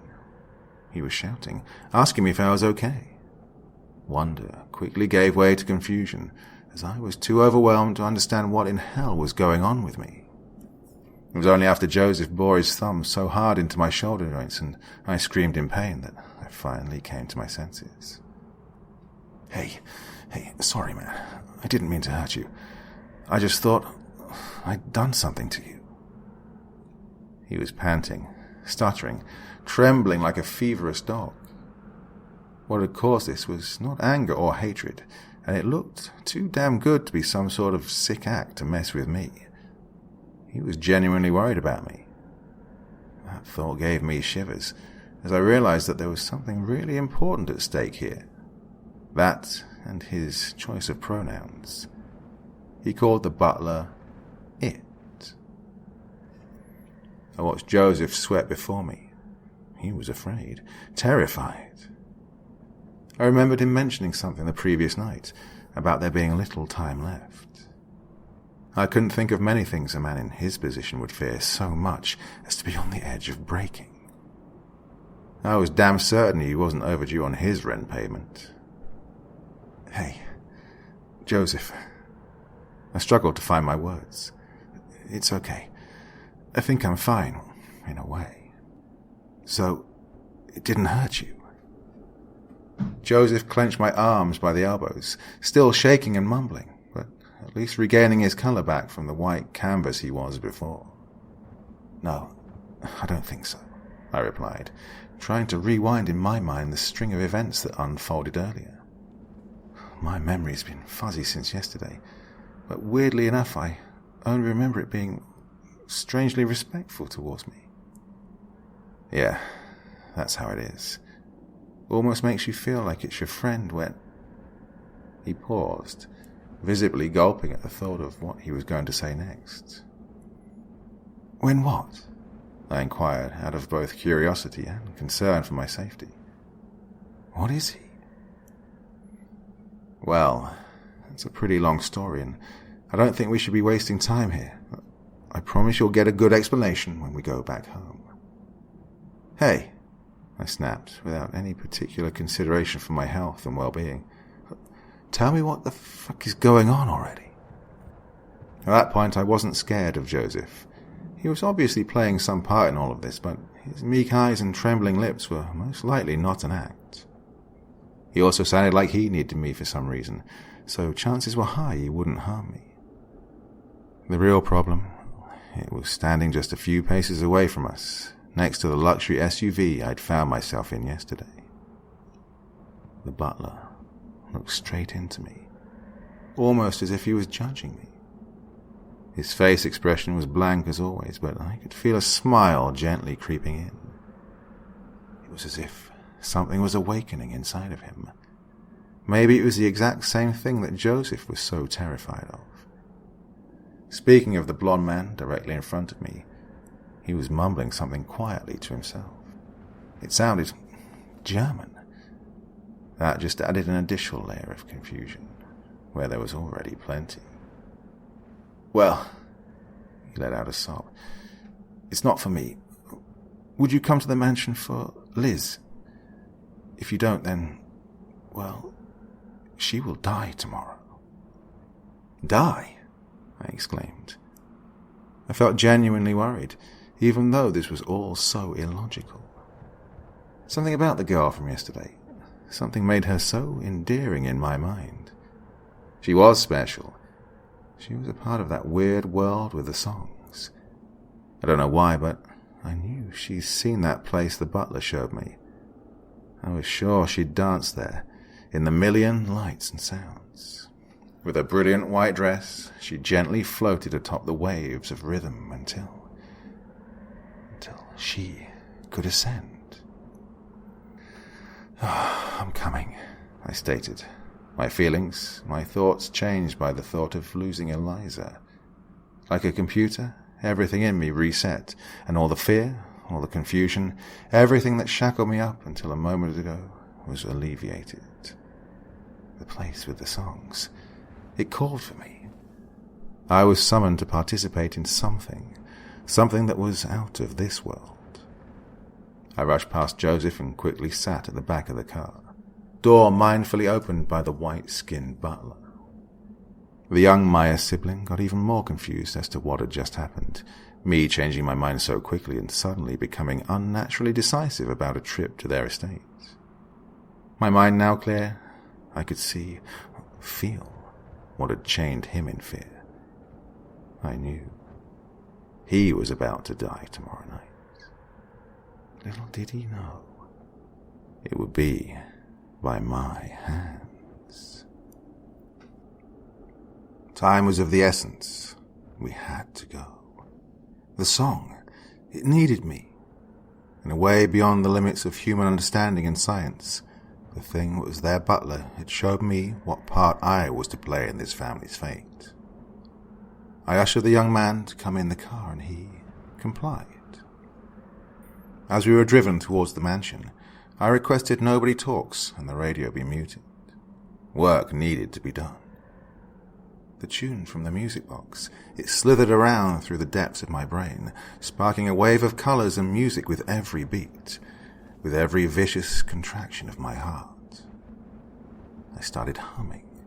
Soon enough, the butler was tapping with one finger on the steering wheel, a metronome made of flesh and malice. My excitement grew. Something vast was stirring up inside of me. The magic that these people possessed, it all came from the instrument.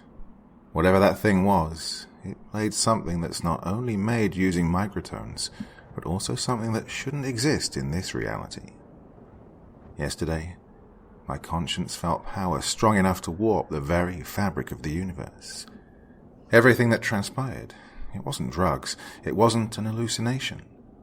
Time really did skip some beats when I found myself in the car and then in the mansion. The metal string that holds the nuts and bolts, the empty bars in the song it played, that's the pattern of my memories lapsing.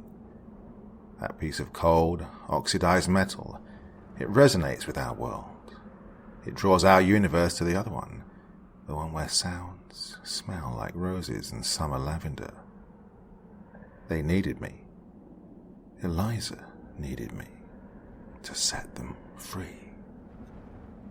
Soon enough we arrived. The whole family was awaiting my arrival, standing all dressed up in formal attire. The wind was blowing past the forest that embraced their baroque residence, and through their fine cotton garments, waving their sleeves like flags. And Lice, she was in a crimson-red dress, exhilarating like blood, and gentle as the southern autumn breeze. I could not take my eyes off her. She was truly so wonderful. I loved her, and I knew she loved me too. She just had to, or else she dies. The father, Nicholas, approached me. He had no fear in his eyes, standing proud and stoic. He shook my hand. He was certainly a man I wished I'd met earlier in my life, or in different circumstances.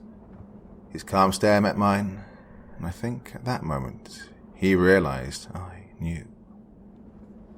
"I am grateful you accepted our invitation to come back to the Maya mansion," he said in his usual deep, commanding, but also strangely respectful voice.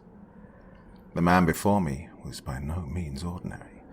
That I could tell yesterday, but now I just knew how much he had gone through in his life. I regret not being able to spend more time with him, or the lost stories he could have told me. "Do you have any questions for me?" my host inquired, his face showing relief. "I can see my friend Albert has answered mostly all." "Father, this thing is the reason we are all in this mess. How can you call him—" "Silence," Nicholas abruptly halted Joseph's whining. "One day, when you truly love someone, you'll understand how much he has done for our family, for your mother. One day," I whispered under my nose, saddened by the hope of a prospect that could never come to be. Mr. Meyer heard me, his iron gaze towards his son quickly melting, slowly sliding down the wrinkles that separate the cheek and nose, until inevitably losing to gravity and succumbing to the fall. This fortress of a man before me, he just realized that the only thing he didn't want to lose was already forfeit. He mourned a life that soon would stop dancing to the music of the world. Then, a terrifying thought ransacked and ravaged his mind, his head violently turning towards his other two children. I could hear the forceful beating that resonated throughout his monstrous body. He knew that I knew, and he had to face the answer in my eyes. Sir. I struggled to find the strength to speak, as before me was my idol, shattering to pieces, a mountain crumbling in a catastrophic landslide. I was about to break whatever he had left. I didn't want to, but the song was about to come to an end. Yes, he turned, gasping to regain control. A man of his stature, he must face death with dignity. Tears and regrets, things unbefitting of someone who lived a life as fulfilling as him. I shall answer your question, but first, let me ask two of my own. He nodded. Have you met Chopin? Or Debussy? Men as talented as them, surely they will be most fitting for the task at hand. Nicholas took a deep breath. In that moment, perfectly equidistant between the tragedy of losing his children and the hope of saving them, the man before me found resolve. He put his hand on my shoulder, holding on to me. He let out a faint smile that wasn't much, but it was all he could. As I said, dignity is most important in the direst of times. Do you know the story of Chopin? He said in a ghastly, guilt-ridden voice, careful not to let another tear slip through. You know that his mind was ill. I couldn't bring myself to talk to Debussy. I could not find words to reply. After all, Mr. Meyer had created a lot of suffering and death in his lifetime. Through the deepest of love, he found himself committing unfathomable wrongs. How many dead bodies weighed down on his huge, wide shoulders, I shall never know. Or perhaps, one day, when I feel that same force pushing down on me. Regardless, I'd allowed myself but a minute to linger on questions. Do you ever regret what true love made of you? I asked, as the next beat in the endless song echoed in the ether. Upon hearing this, Nicholas smiled, this time happily. His face was decorated with the memories he held dear, like a child dreaming of an adventure and of mischief, life and death, good and bad. All those things have long become irrelevant to the man who gave all for love. He was stuck between many polar opposites, but during that breath, he found acceptance and resolve. Never, he stated, proud and sure of himself.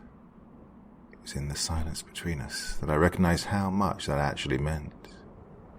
My skin was pierced by a million needles as I imagined the mountain of corpses he had made for love. So it lives on in the seemingly endless encore of the song. A song that had to end centuries ago. Oh, I wish one day I feel the same certainty in my wrongdoings as he did. So, about what you'd like to ask me, I started, knowing full well the truth that was set in the song would seep tar on the old man's heart. I hesitated for a moment, as enthralled by the music and its significance as I was, I really did look up to him. Breaking the news felt malicious, akin to committing a crime. I was in possession of forbidden knowledge, after all. Would you forgive this man one last indulgence? Nicholas asked, eyes shooting straight for the silky sky above us. I don't know. Asking how many of his kids die tomorrow was a question he abstained from knowing the answer to. I was relieved to be free of the responsibility of telling him what I knew, but also burdened by the Herculean task ahead of me. Lace had to live, no matter the cost. For that, I needed to find the missing notes to the song. I had to fix the music box before midnight on the following day. As I passed Klaus, he didn't move. His mind no longer anchored in reality. He had realized what our cryptic conversation with Nicholas meant. It was too much to bear. In the very least, he'd be losing his brother. In the very worst, his whole family was about to be butchered. The despair he felt as death was coming for all he loved, and there was nothing to run to, well, I couldn't begin to imagine. Tim, the music box. I asked Albert to put it in the guest room.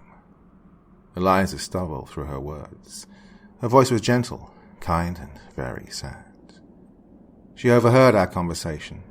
She must have known what it all meant, but I think she still grasped onto a straw of hope that maybe I, a nobody music major, would be able to do what Chopin had failed to.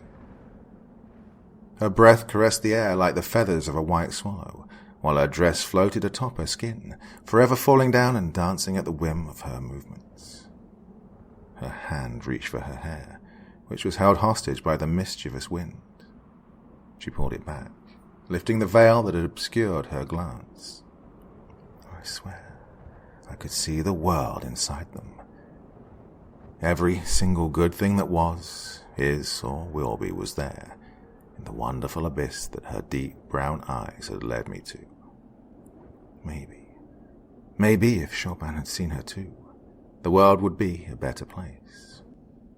I was now in what was the guest room, time skipping through to the next short section of abrupt notes that followed few bars of empty space on the string. To everybody else, my task appeared to be impossible, something that cannot be done in the span of 39 hours. Little did they know, I had far less time to work with than that. The influence of the instrument was getting stronger and stronger. My very soul was animated by the rhythm it played. If a sound was missing from it, then the corresponding minutes, even hours, would just pass me by. I was no more than a leaf fluttering in the autumn wind, moving only when prompted, when the score of fate commanded me to. It was a task for no one man to complete, but I was not alone in this endeavor. The Meyer family had prepared the room well. Covering the fine cashmere bed covers were numerous nuts and bolts of different sizes, makes, and materials. Some were made of copper, iron, and even bronze, materials that were more likely common at the time the instrument was initially made. Others, well, they acquired anything that came to mind. Steel, magnesium carbon alloys, glass. If it was possible to make a nut or bolt out of it, it was there. The center of the room was adorned with a huge table, a placeholder for a multitude of different tools, some of them used in tuning musical instruments, while others were just general metalworking files, saws, and anything else that exists under the sun. What was most important than all, the music box itself stood next to the large window overlooking the garden. Perched up on a pedestal, it shone with the blinding light of the Zephyr sun. Such a thing of beauty it was. Tragically, however, my host's ideas were totally useless. The instrument, whatever it plays, has nothing to do with what it's attached to. Given enough time, one can try all the possible combinations of small metal parts, but it would be to no avail. I wouldn't be surprised if the Mayas actually tried to brute force this mechanism, much like a novice thief tries to break a lock instead of picking it. After all, Albert would be perfect for such a task. While the siblings would have probably ridiculed the very thought of asking the man responsible for their unfortunate situation to try and solve it, Nicholas certainly knew the butler could be trusted. The monster's soul was gentle, for it had suffered most of all. To that end, I'm not sure why they even bothered arranging all these things. Maybe Albert just couldn't tell them what was truly needed. As you don't use a hammer to fix the software inside a computer, you cannot just put some metal on this otherworldly piece of art and expect it to work. What it needed was something that can attune to it, something that could deeply understand what the melody really was. To restore the instrument to its original form, one needs to let go of the shackles of our world and transcend. To become one with the place of infinite sounds and boundless timelines, one must let go of the thing he holds most dear, his soul. Ascension is achieved only through sacrifice. Hey, you're actually doing it! Eliza, now standing next to me, cheered like a child who just witnessed the New Year's fireworks for the first time. An incredibly bright, alluring and captivating smile drew my mind to her soft rosy cheeks, up into the supernova that her eyes had become, high on dopamine. This tune, it sounds just like the rest somehow. I had no recollection of what I'd done in the past few hours, but I knew where I was. I was there, talking to the music of life. My soul slowly started to resonate to all the truth encrypted in every peculiarity of its timbre. The endless mosaic of sound was starting to paint a picture in my mind. A masterpiece beyond beauty, unbound by physics, coexisting in all realities all at the same time. I was a slave to it, my work now becoming a very heavy addiction. I did not fear losing my mind, as I knew my sense of self was already shattered into a million radiant pieces, reassembling themselves onto the music box. I was giving a part of myself in exchange for every single beat that was appearing on the instrument. The song had to be completed. After all, at the center of it was Eliza. It was her song. Her flesh and bone was transcribed onto the music score. Her blood was the ink that painted every and each sign. I could not dishonor her sacrifice. In but a few hours, she would bleed. She would bleed and cry sour tears, all in the name of this grand undertaking. Losing my mind and soul was nothing to sob about, nothing at all compared to the beautiful tears her eyes would shed. She will laugh, she will cry, and they will all die. They must. Did Father or Albert tell you how this all began? She cutely mumbled, her curiosity overpowering her indecisive resolve to let me work in silence. Oh, Lice, you shouldn't have worried. You were always the most important part of my work. I knew.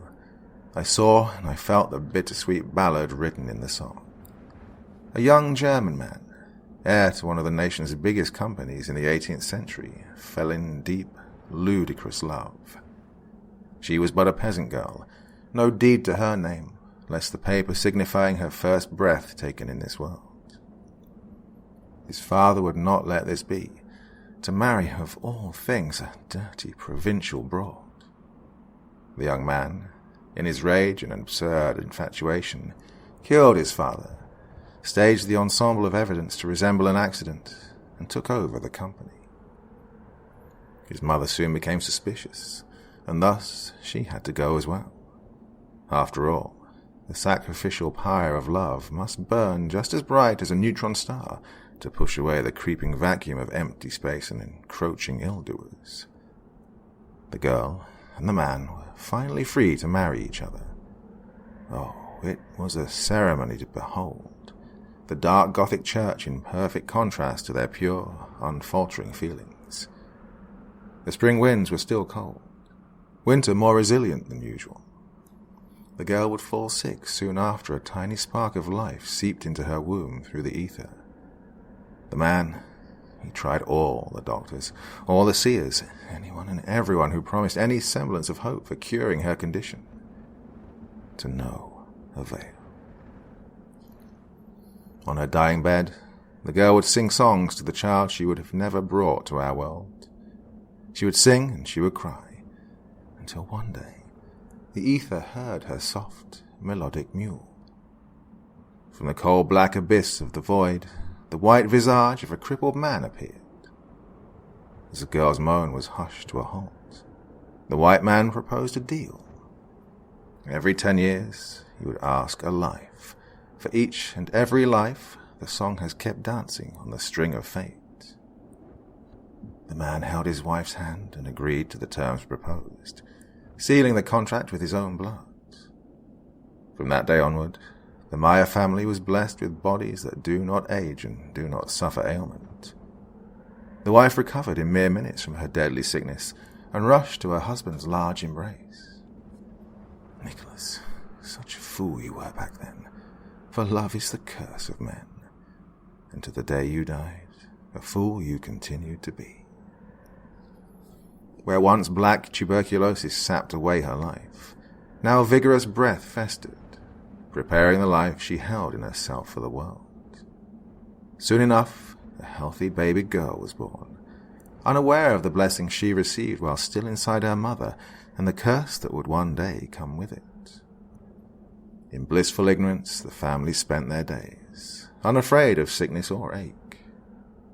It was in what felt like a blink of an eye when 10 years passed them by. The white man appeared before them, holding an envelope and bearing a message. An ominous note, a deathly reminder of the sin committed.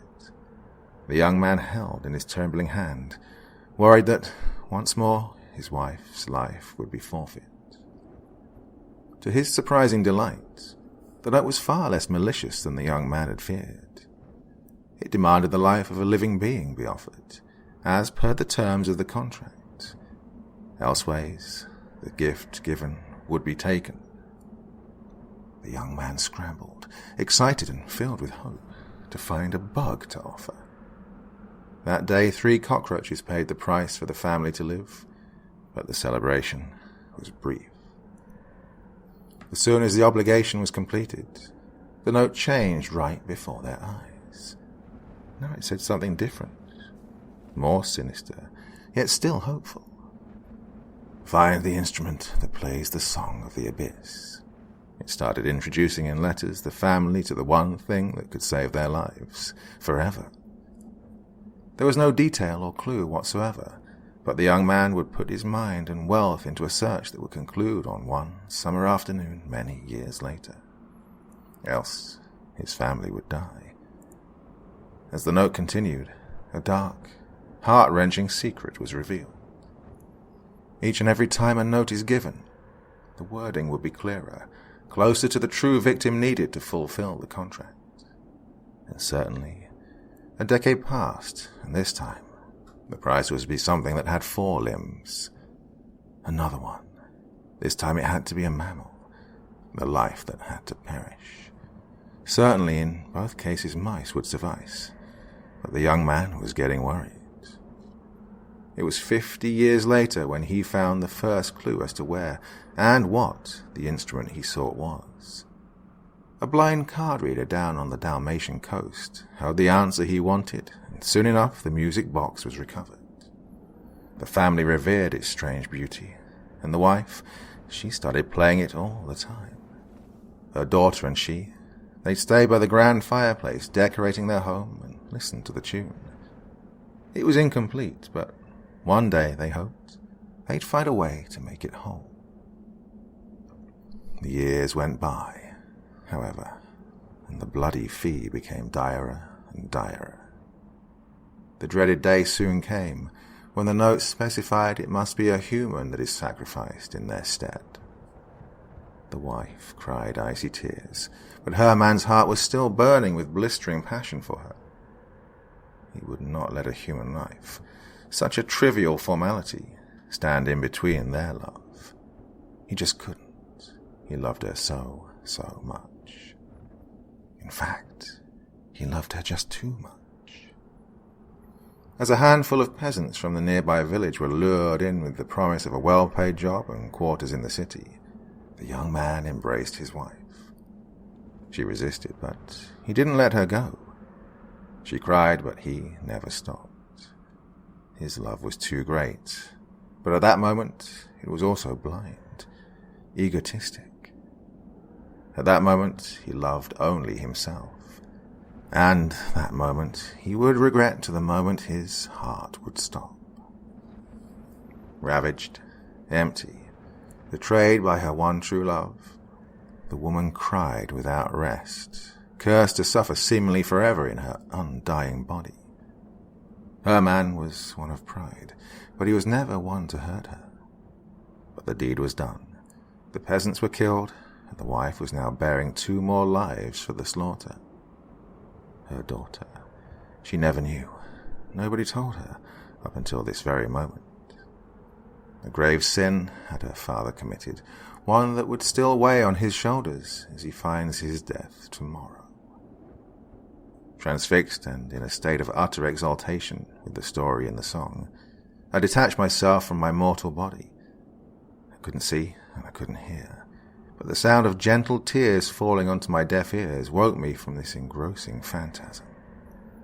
I made Eliza cry, and upon realizing, my heart broke, cell by cell, into uncountable little pieces. Of course, the story was far too sad for her to bear, I assume many of the things in it she didn't know.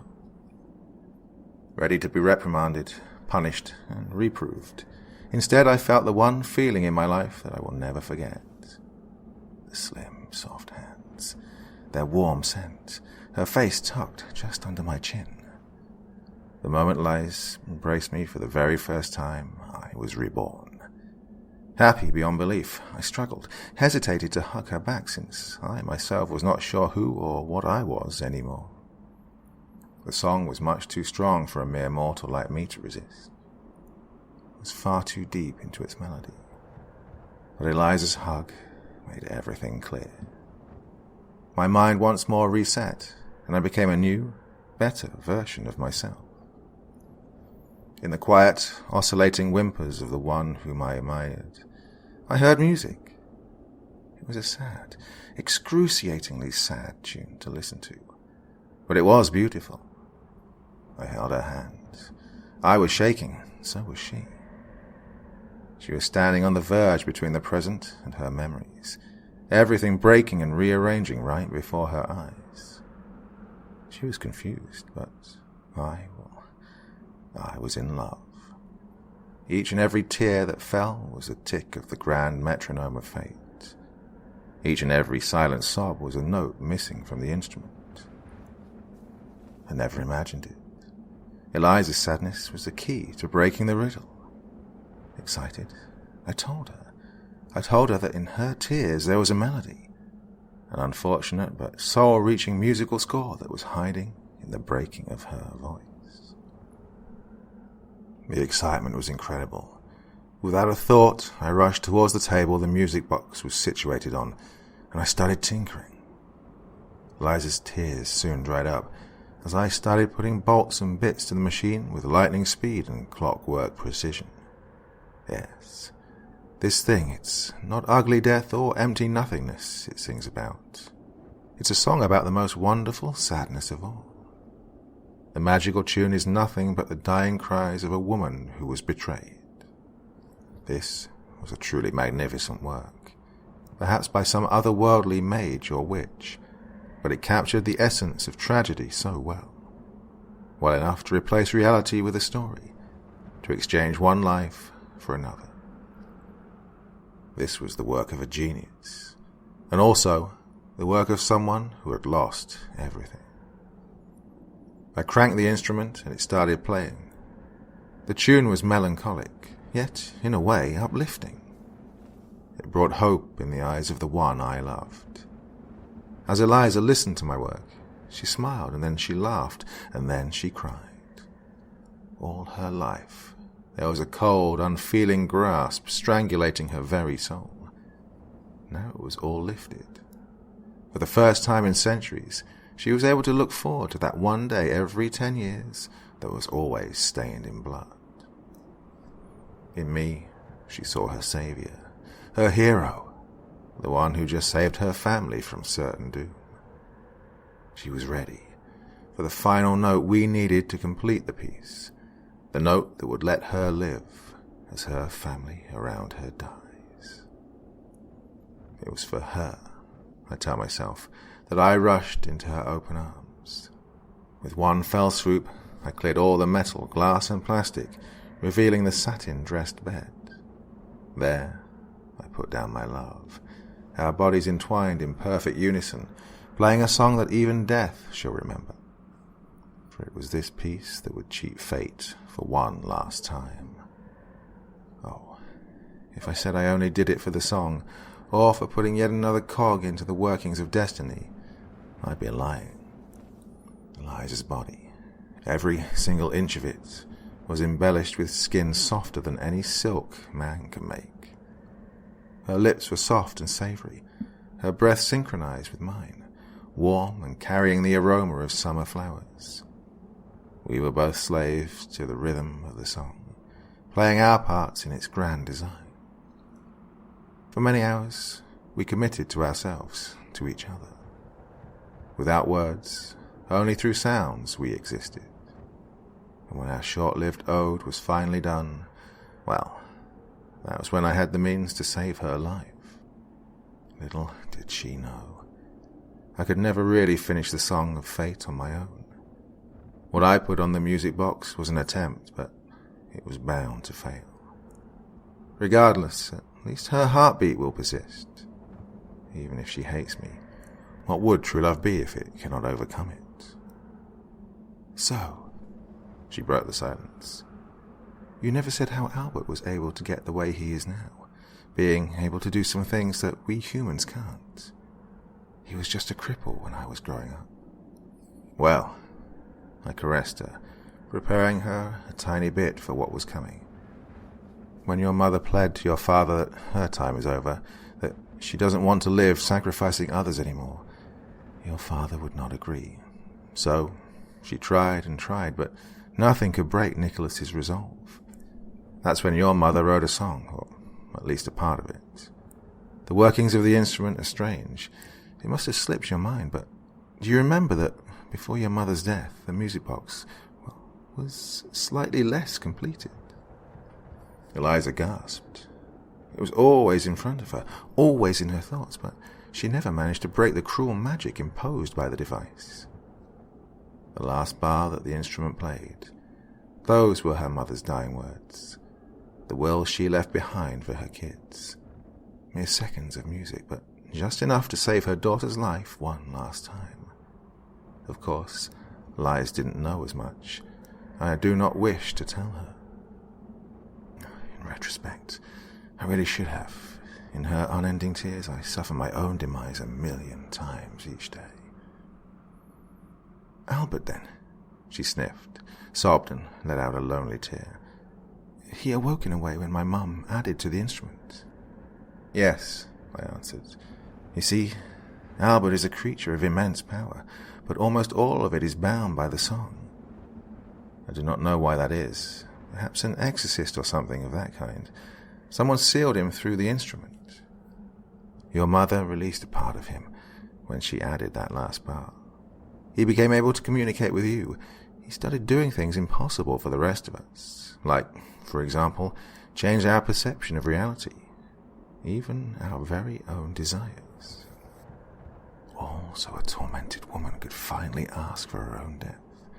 In her last act of rebellion, she requested of a demon to make her husband set her free. Awful ringing echoed in my ears. The wheel of fate started moving with incredible speed. My mind felt agonizing pain as the minutes and hours started melting together, flowing away like a river. I could see and hear what was going on as time was lapsing. I spent that night with Eliza, and then we woke up happy, embracing each other in bed. I was looking at us, at myself and her, through a thick pane of glass, impossible to breach. I felt hurt. I felt robbed, as the song took away from me the sweetest moments of my life.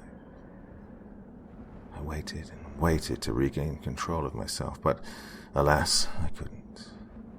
It seemed my work was done, and as I became a mere servant of the song, it skipped ahead to where I was needed next.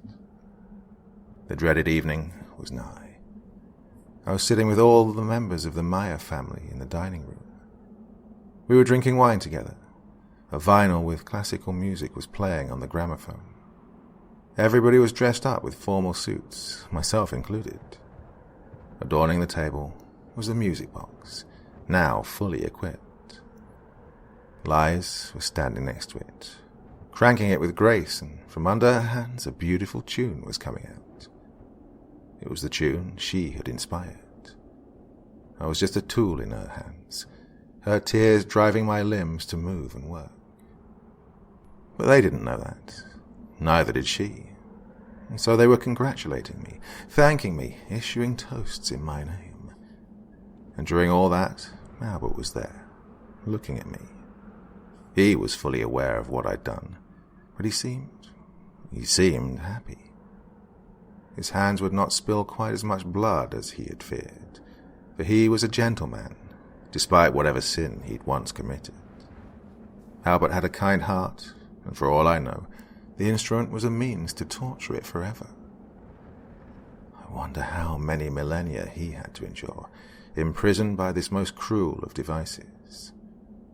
Will I endure as much? Silently, I waited for time to pass.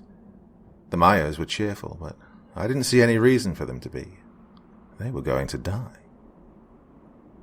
My tired, broken mind lost its grasp of time yet again, and when I came to it, it was already almost midnight. Albert walked up to the table, accepting the hatred in everyone's stare. After all, just 10 years ago, he'd butchered their beloved mother and wife in front of their very eyes. That's a sight you can never forgive. As he reached the gold-lined table, he extended his right hand, holding the dreaded note. The family knew full well what it contained, but they were terrified nonetheless. This time around, the letter contained no words. Instead, all it had were 4 drops of blood, magically staying on the paper without seeping into it. The ritual required something with their own blood to perish tonight. They nodded, accepting that they understand what the price to pay was. Then Albert pointed at the music box. This signified that if the Song of Fate was finally completed, the slaughter will not come to pass. Nicholas stood up, buttoned his blazer, and gestured for Eliza to go to the instrument and play it. And so she did. Her beautiful white hands gently cranked the device, and from the synergy of metal and flesh, a masterpiece was born.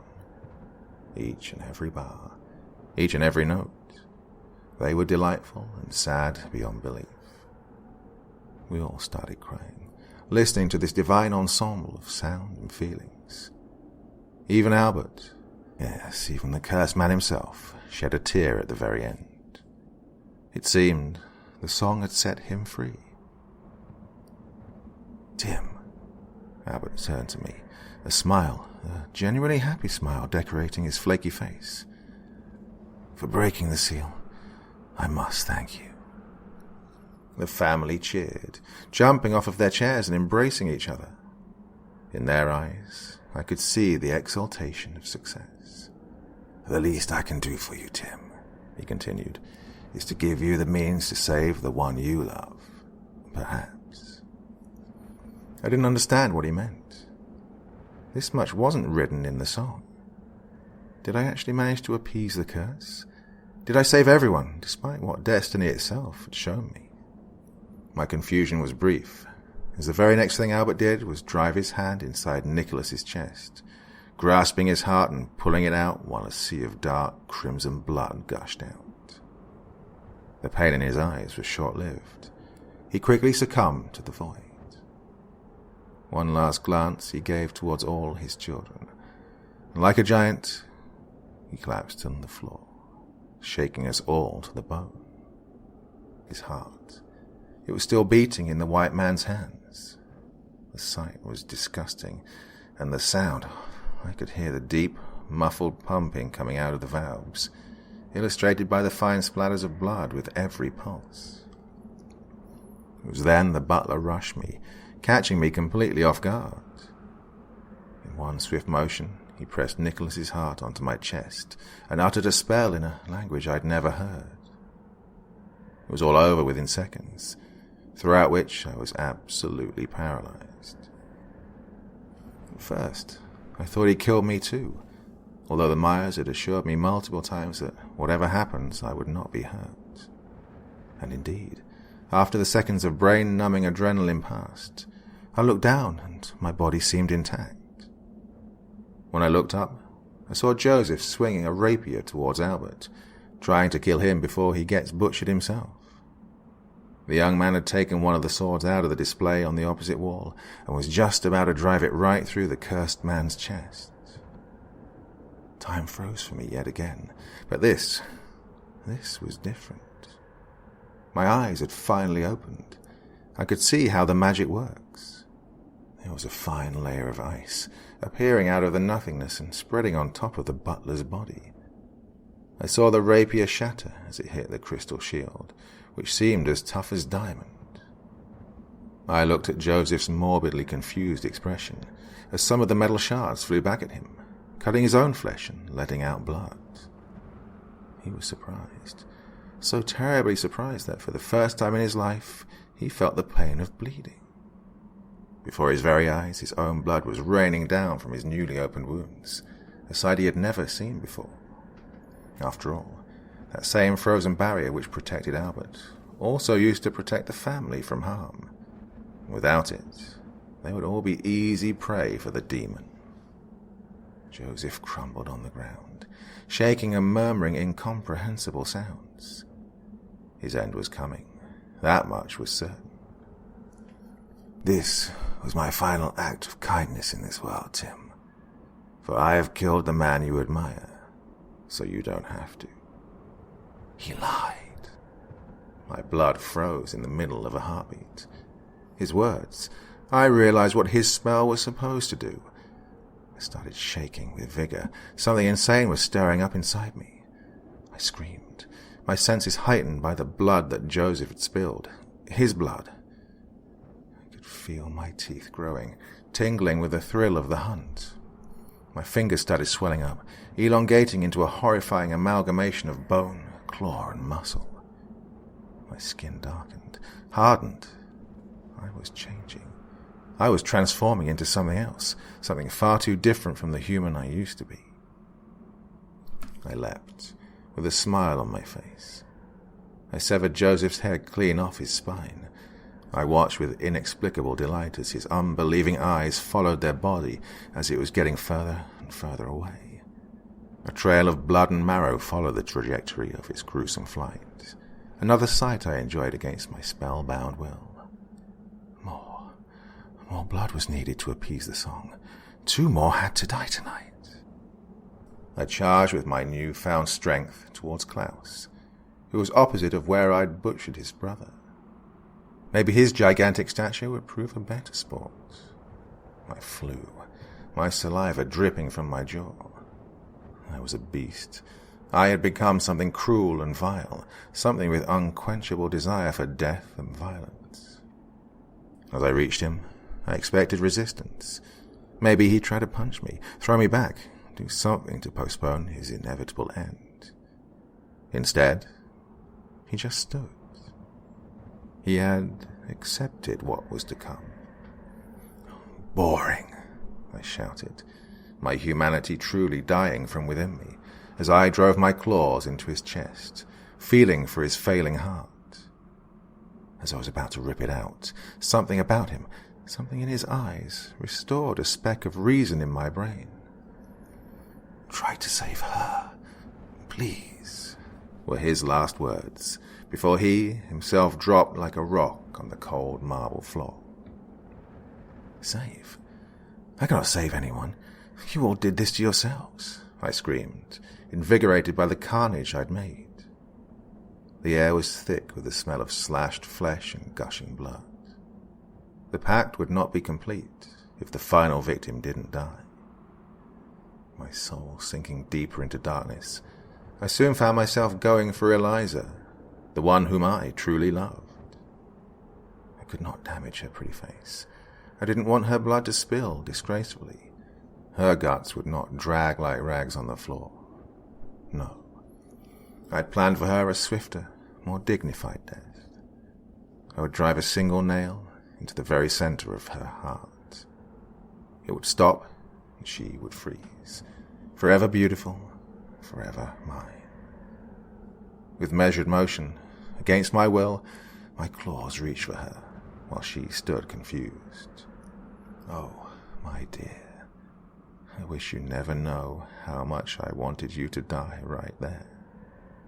I hit flesh. Blood gushed out, but it wasn't hers. The liquid that I spilled was black, dense, thicker than tar, and it smelled like swamp. It was old and rotten, and it was the man who had suffered most of all. Albert stood between me and my love, his smiling face hiding the pain of his now severed arm. He had saved Eliza, but to what avail? She had to die regardless. No, he whispered, crumbling to the ground himself, the wound too big for him to stand upright. Then it struck me. Me and him. We'd worked together to find a way for Lies to live. When we were in my house, when he was tapping to the song, In the silence between each beat, he'd explain to me the only way he could see, the only way she lives through tonight. The memories, the song, it all came back to me.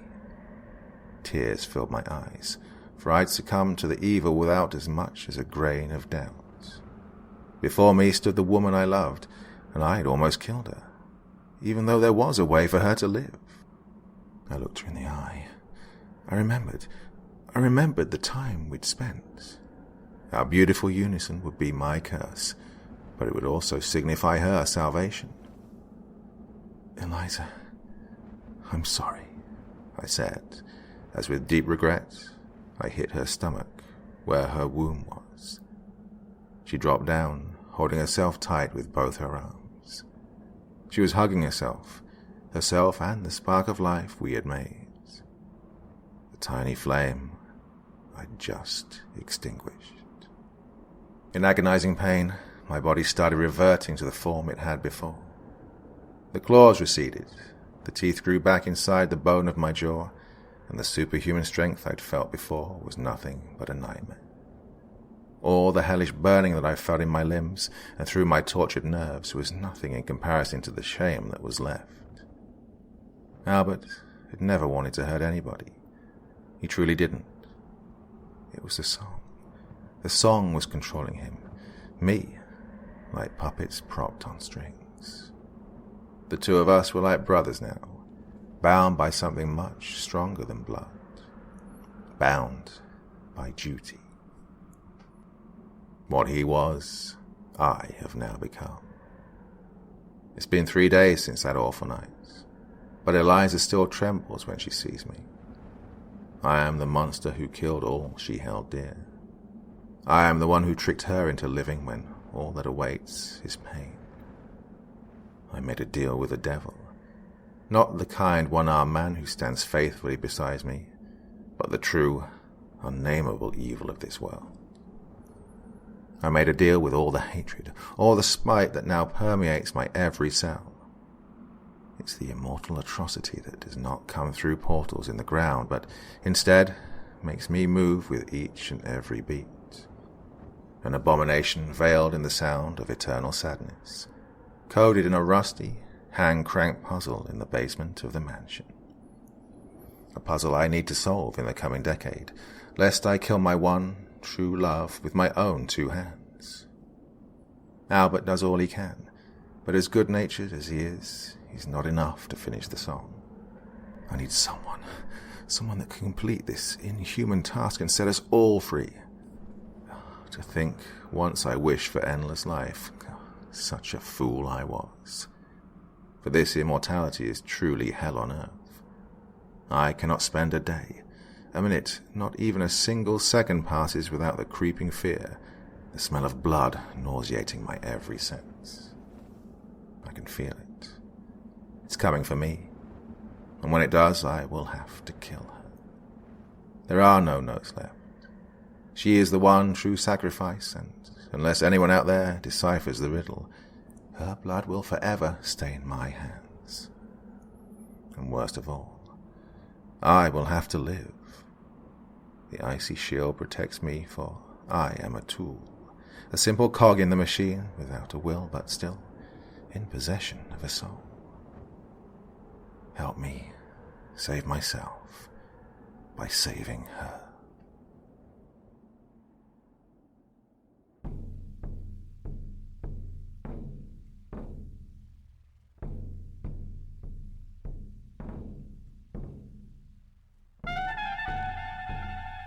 And so once again, we reach the end of tonight's podcast.